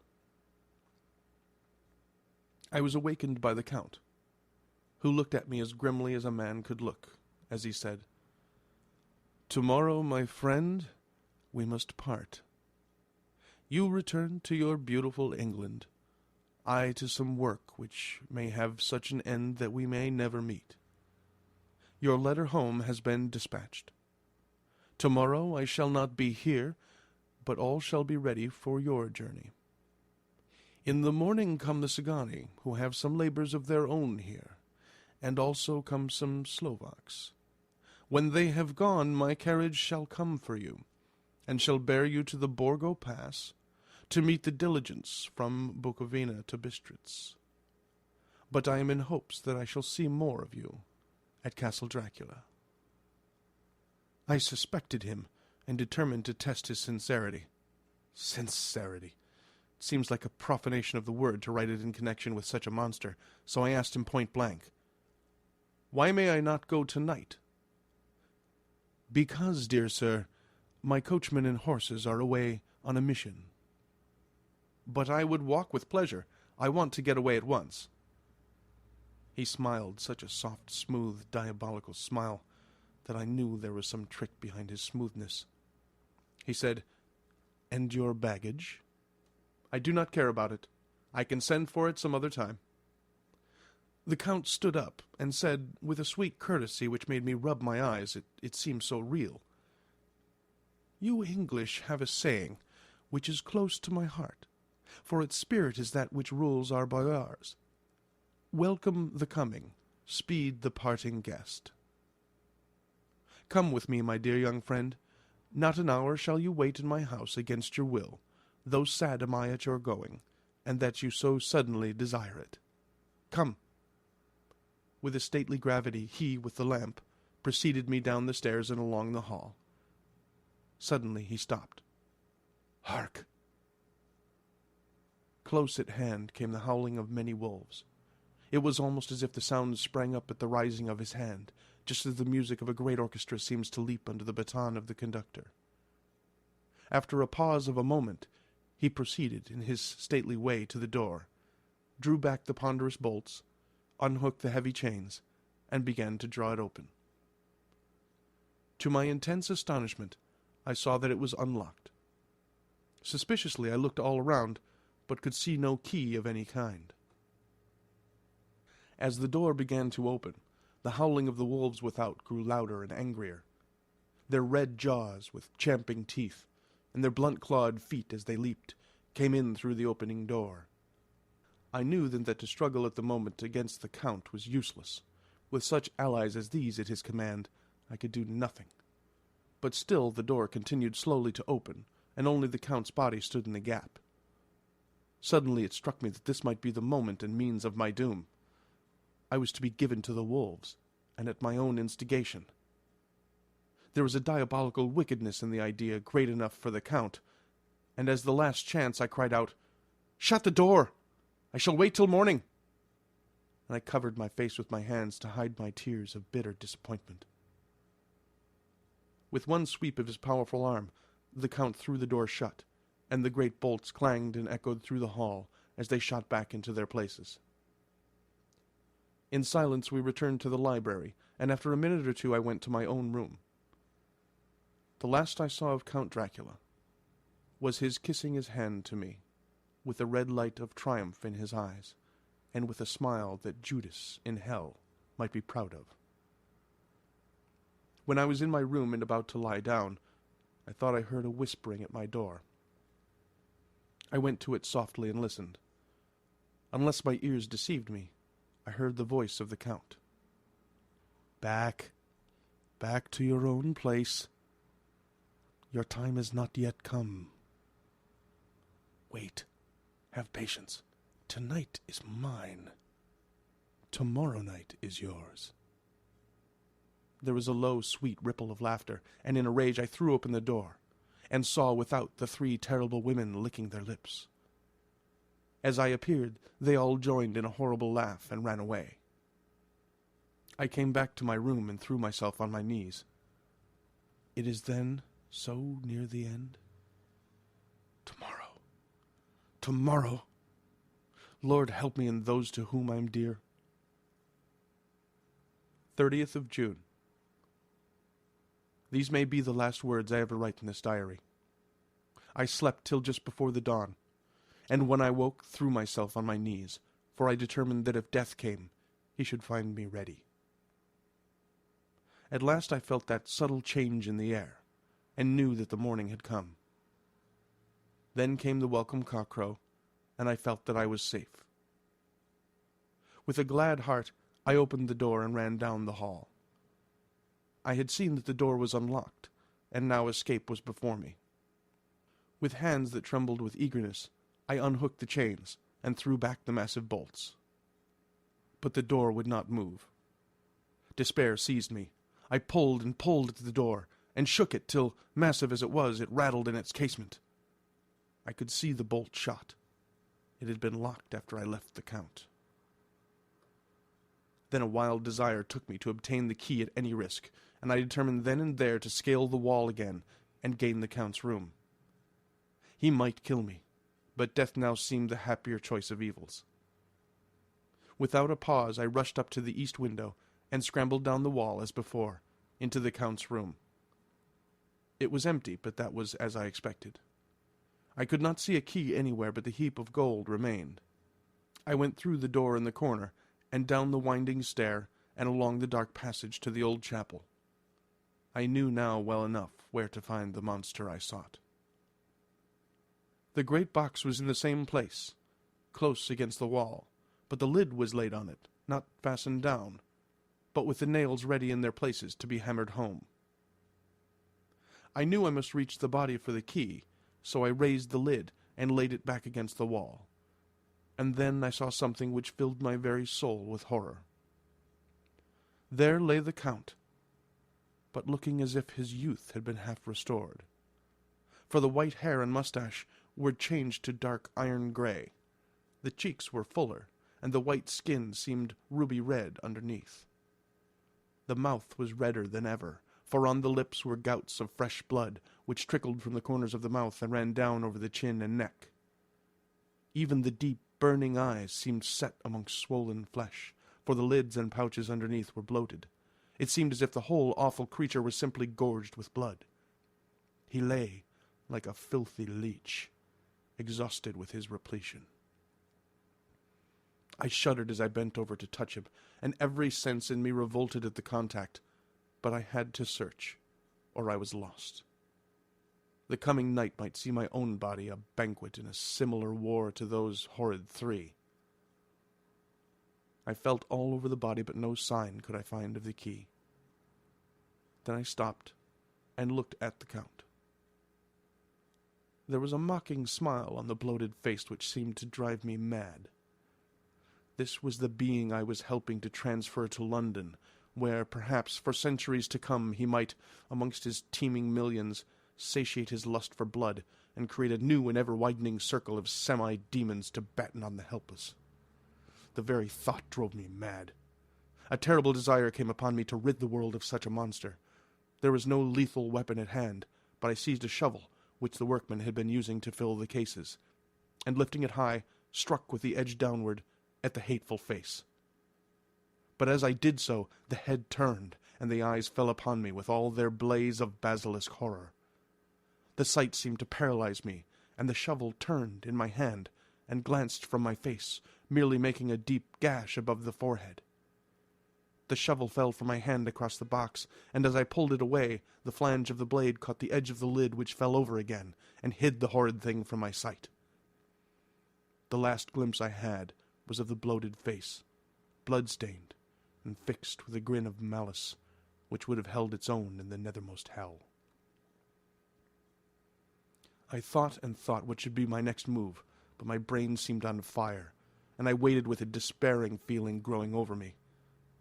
As I waited, I heard in the distance a gypsy song sung by merry voices coming closer, and through their song the rolling of heavy wheels and the cracking of whips. The Cigani and the Slovaks of whom the Count had spoken were coming. With a last look around and at the box which contained the vile body, I ran from the place and gained the Count's room, determined to rush out at the moment the door should be opened.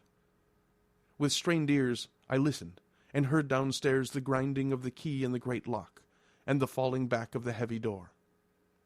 There must have been some other means of entry, or someone had a key for one of the locked doors.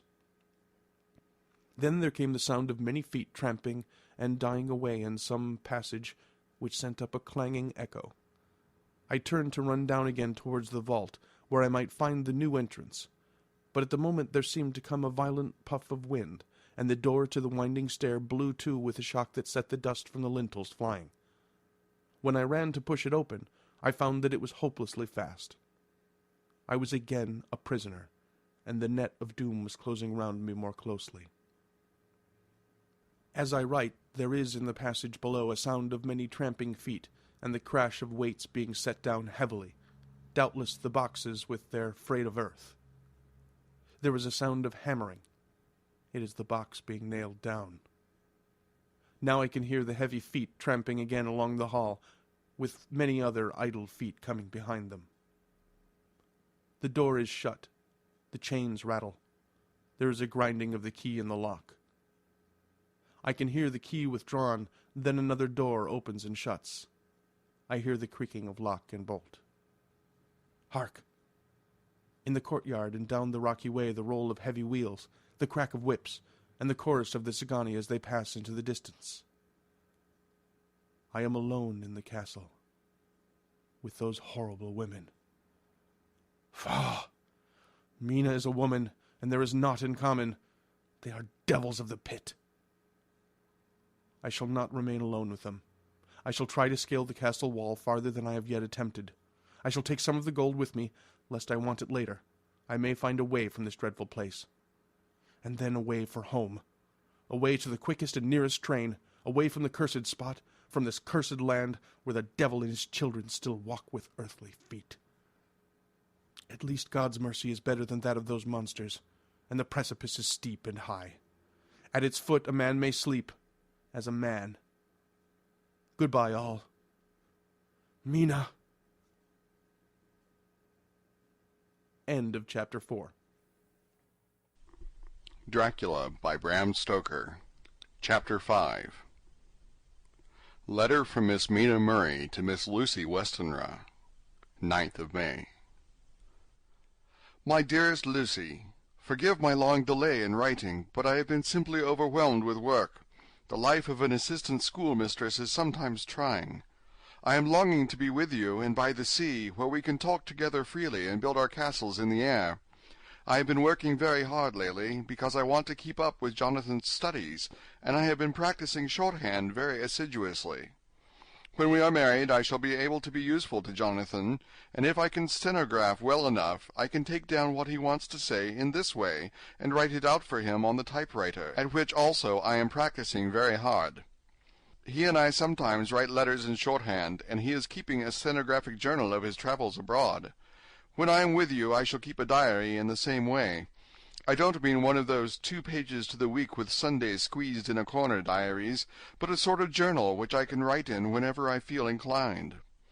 I do not suppose there will be much of interest to other people, but it is not intended for them. I may show it to Jonathan some day if there is in it anything worth sharing, but it is really an exercise book. I shall try to do what I see lady journalists do, interviewing and writing descriptions and trying to remember conversations. I am told that, with a little practice, one can remember all that goes on or that one hears said during a day. However, we shall see. I will tell you of my little plans when we meet. I have just had a few hurried lines from Jonathan from Transylvania.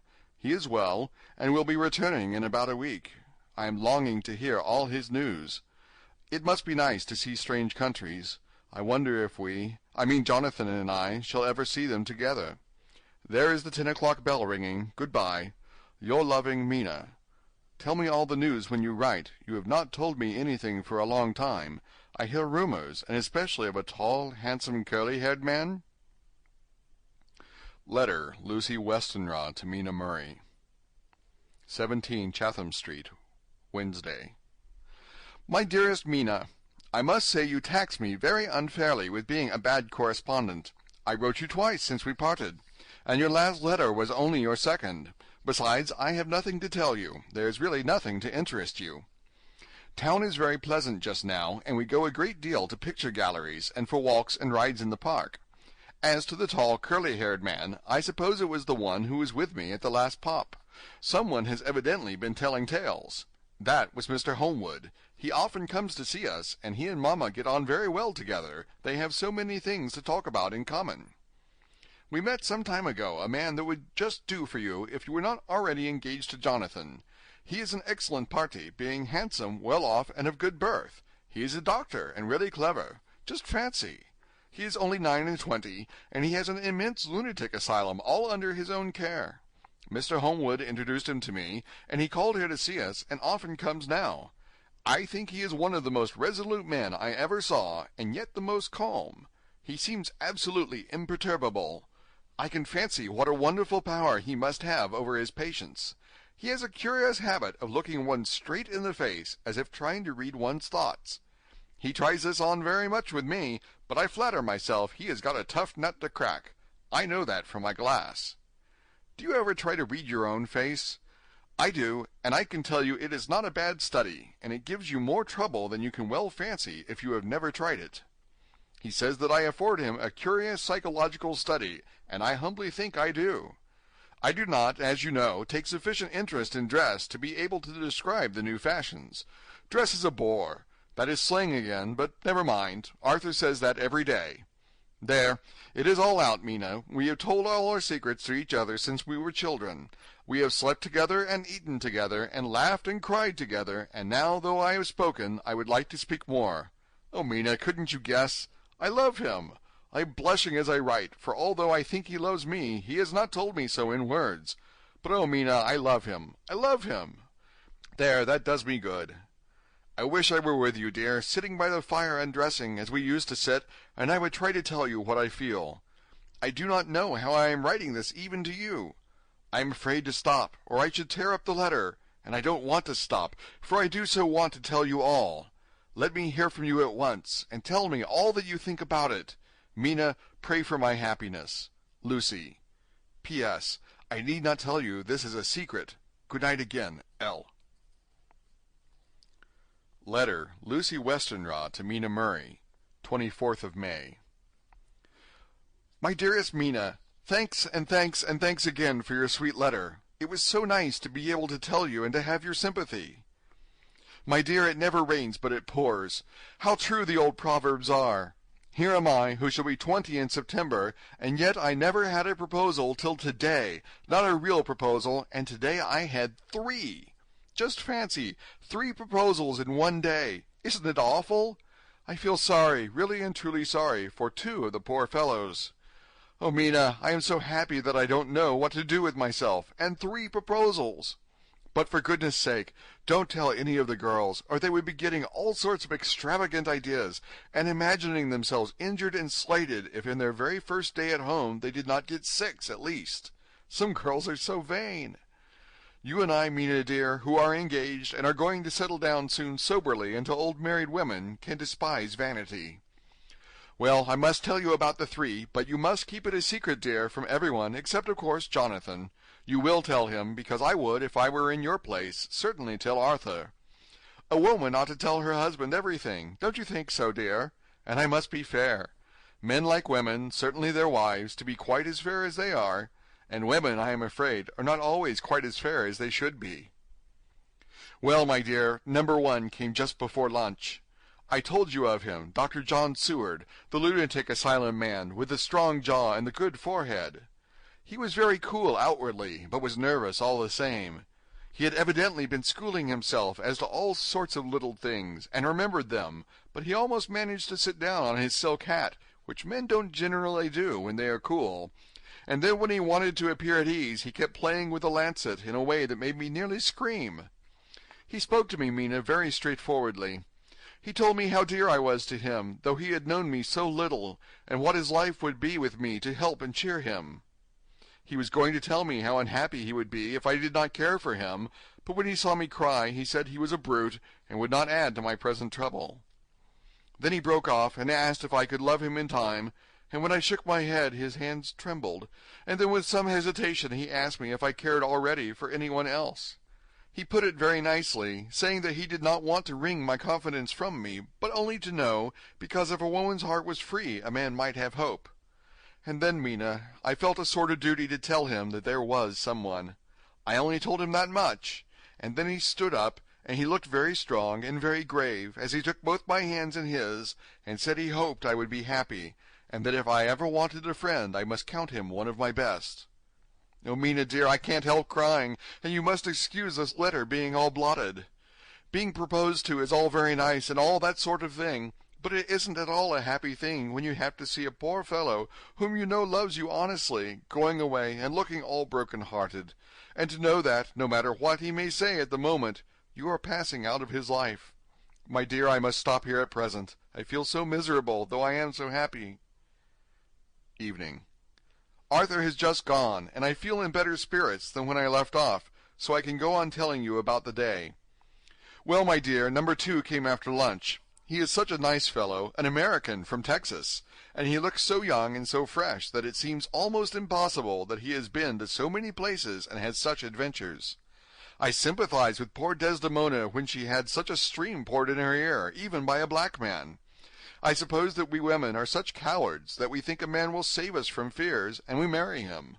I know now what I would do if I were a man and wanted to make a girl love me. No, I don't, for there was Mr. Morris telling us his stories, and Arthur never told any, and yet... My dear, I am somewhat previous. Mr. Quincy P. Morris found me alone. It seems that a man always does find a girl alone. No, he doesn't, for Arthur tried twice to make a chance, and I helping him all I could, I am not ashamed to say it now. I must tell you beforehand that Mr. Morris doesn't always speak slang, that is to say, he never does so to strangers or before them, for he is really well educated and has exquisite manners, but he found out that it amused me to hear him talk American slang, and whenever I was present and there was no one to be shocked, he said such funny things. I am afraid, my dear, he has to invent it all, for it fits exactly into whatever else he has to say. But this is a way slang has. I do not know myself if I shall ever speak slang. I do not know if Arthur likes it, as I have never heard him use any as yet. Well, Mr. Morris sat down beside me and looked as happy and jolly as he could, but I could see all the same that he was very nervous. He took my hand in his and said ever so sweetly, "Miss Lucy, I know I ain't good enough to regulate the fixin's of your little shoes, but I guess if you wait till you find a man that is, you will go join them 7 young women with the lamps when you quit. Won't you just hitch up alongside of me and let us go down the long road together, driving in double harness?" Well, he did look so good-humored and so jolly that it didn't seem half so hard to refuse him as it did poor Dr. Seward. So I said, as lightly as I could, that I did not know anything of hitching, and that I wasn't broke into harness at all yet. Then he said that he had spoken in a light manner, and he hoped that if he had made a mistake in doing so on so grave, so momentous an occasion for him, I would forgive him. He really did look serious when he was saying it, and I couldn't help feeling a sort of exultation that he was number 2 in one day. And then, my dear, before I could say a word, he began pouring out a perfect torrent of love-making, laying his very heart and soul at my feet. He looked so earnest over it that I shall never again think that a man must be playful always, and never earnest, because he is merry at times. I suppose he saw something in my face which checked him, for he suddenly stopped, and said with a sort of manly fervor that I could have loved him for if I had been free. "Lucy, you are an honest-hearted girl, I know. I should not be here speaking to you as I am now if I did not believe you clean grit, right through to the very depths of your soul. Tell me, like one good fellow to another, is there anyone else that you care for? And if there is, I'll never trouble you a hair's breadth again, but will be, if you will let me, a very faithful friend." My dear Mina, why are men so noble when we women are so little worthy of them? Here was I almost making fun of this great-hearted, true gentleman. I burst into tears. I am afraid, my dear, you will think this a very sloppy letter in more ways than one, and I really felt very badly. Why can't they let a girl marry 3 men, or as many as want her, and save all this trouble? But this is heresy, and I must not say it. I am glad to say that, though I was crying, I was able to look into Mr. Morris's brave eyes, and I told him out straight. Yes, there is someone I love, though he has not told me yet that he even loves me. I was right to speak to him so frankly, for quite a light came into his face, and he put out both his hands and took mine, I think I put them into his, and said in a hearty way, "That's my brave girl. It's better worth being late for a chance of winning you than being in time for any other girl in the world. Don't cry, my dear. If it's for me, I'm a hard nut to crack, and I take it standing up. If that other fellow doesn't know his happiness, well, he better look for it soon, or he'll have to deal with me. Little girl, your honesty and pluck have made me a friend, and that's rarer than a lover. It's more selfish, anyhow. My dear, I'm going to have a pretty lonely walk between this and Kingdom Come. Won't you give me one kiss? It'll be something to keep off the darkness now and then. You can, you know, if you like, for that other good fellow, or you could not love him, hasn't spoken yet." That quite won me, Mina, for it was brave and sweet of him, and noble, too, to a rival, wasn't it? And he so sad, so I leant over and kissed him. He stood up with my 2 hands in his, and as he looked down into my face, I am afraid I was blushing very much, he said, "Little girl, I hold your hand, and you've kissed me, and if these things don't make us friends, nothing ever will. Thank you for your sweet honesty to me, and goodbye." He wrung my hand, and taking up his hat, went straight out of the room without looking back, without a tear or a quiver or a pause, and I am crying like a baby.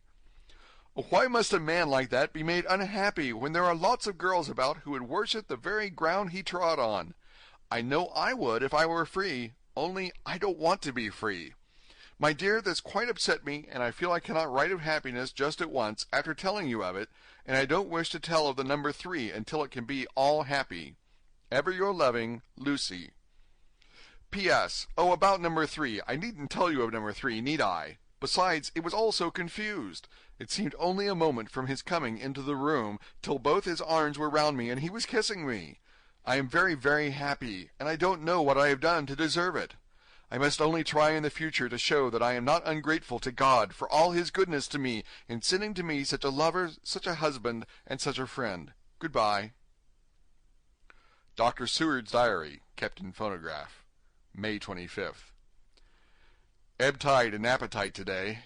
Cannot eat, cannot rest, so diary instead. Since my rebuff of yesterday, I have a sort of empty feeling. Nothing in the world seems of sufficient importance to be worth the doing. As I knew that the only cure for this sort of thing was work, I went amongst the patients. I picked out one who has afforded me a study of much interest. He is so quaint that I am determined to understand him as well as I can. Today I seem to get nearer than ever before to the heart of his mystery. I questioned him more fully than I had ever done, with a view to making myself master of the facts of his hallucination. In my manner of doing it there was, I now see, something of cruelty. I seemed to wish to keep him to the point of his madness, a thing which I avoided with the patients as I would the mouth of hell. Memorandum. Under what circumstances would I not avoid the pit of hell? Omnia Romae venalia sunt. Hell has its price. If there be anything behind this instinct, it will be valuable to trace it afterwards accurately, so I had better commence to do so, therefore. R.M. Renfield, age 59. Sanguine temperament, great physical strength, morbidly excitable, periods of gloom, ending in some fixed idea which I cannot make out.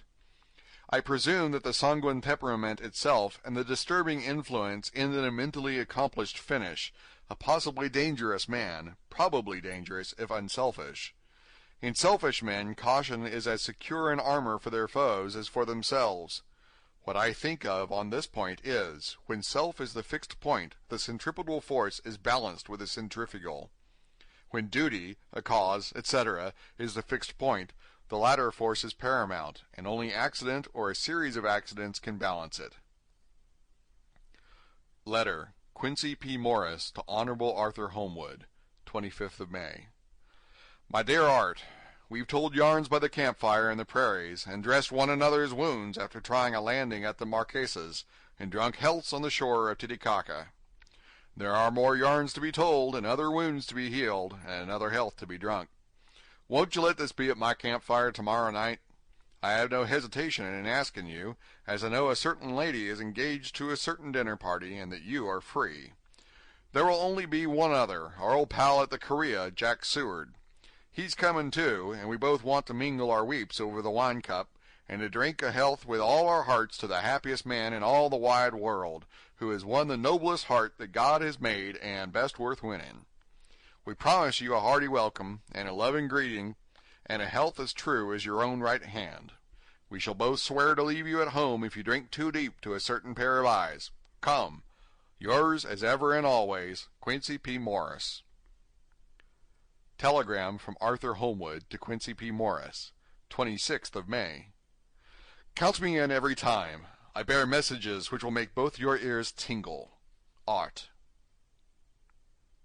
End of chapter 5.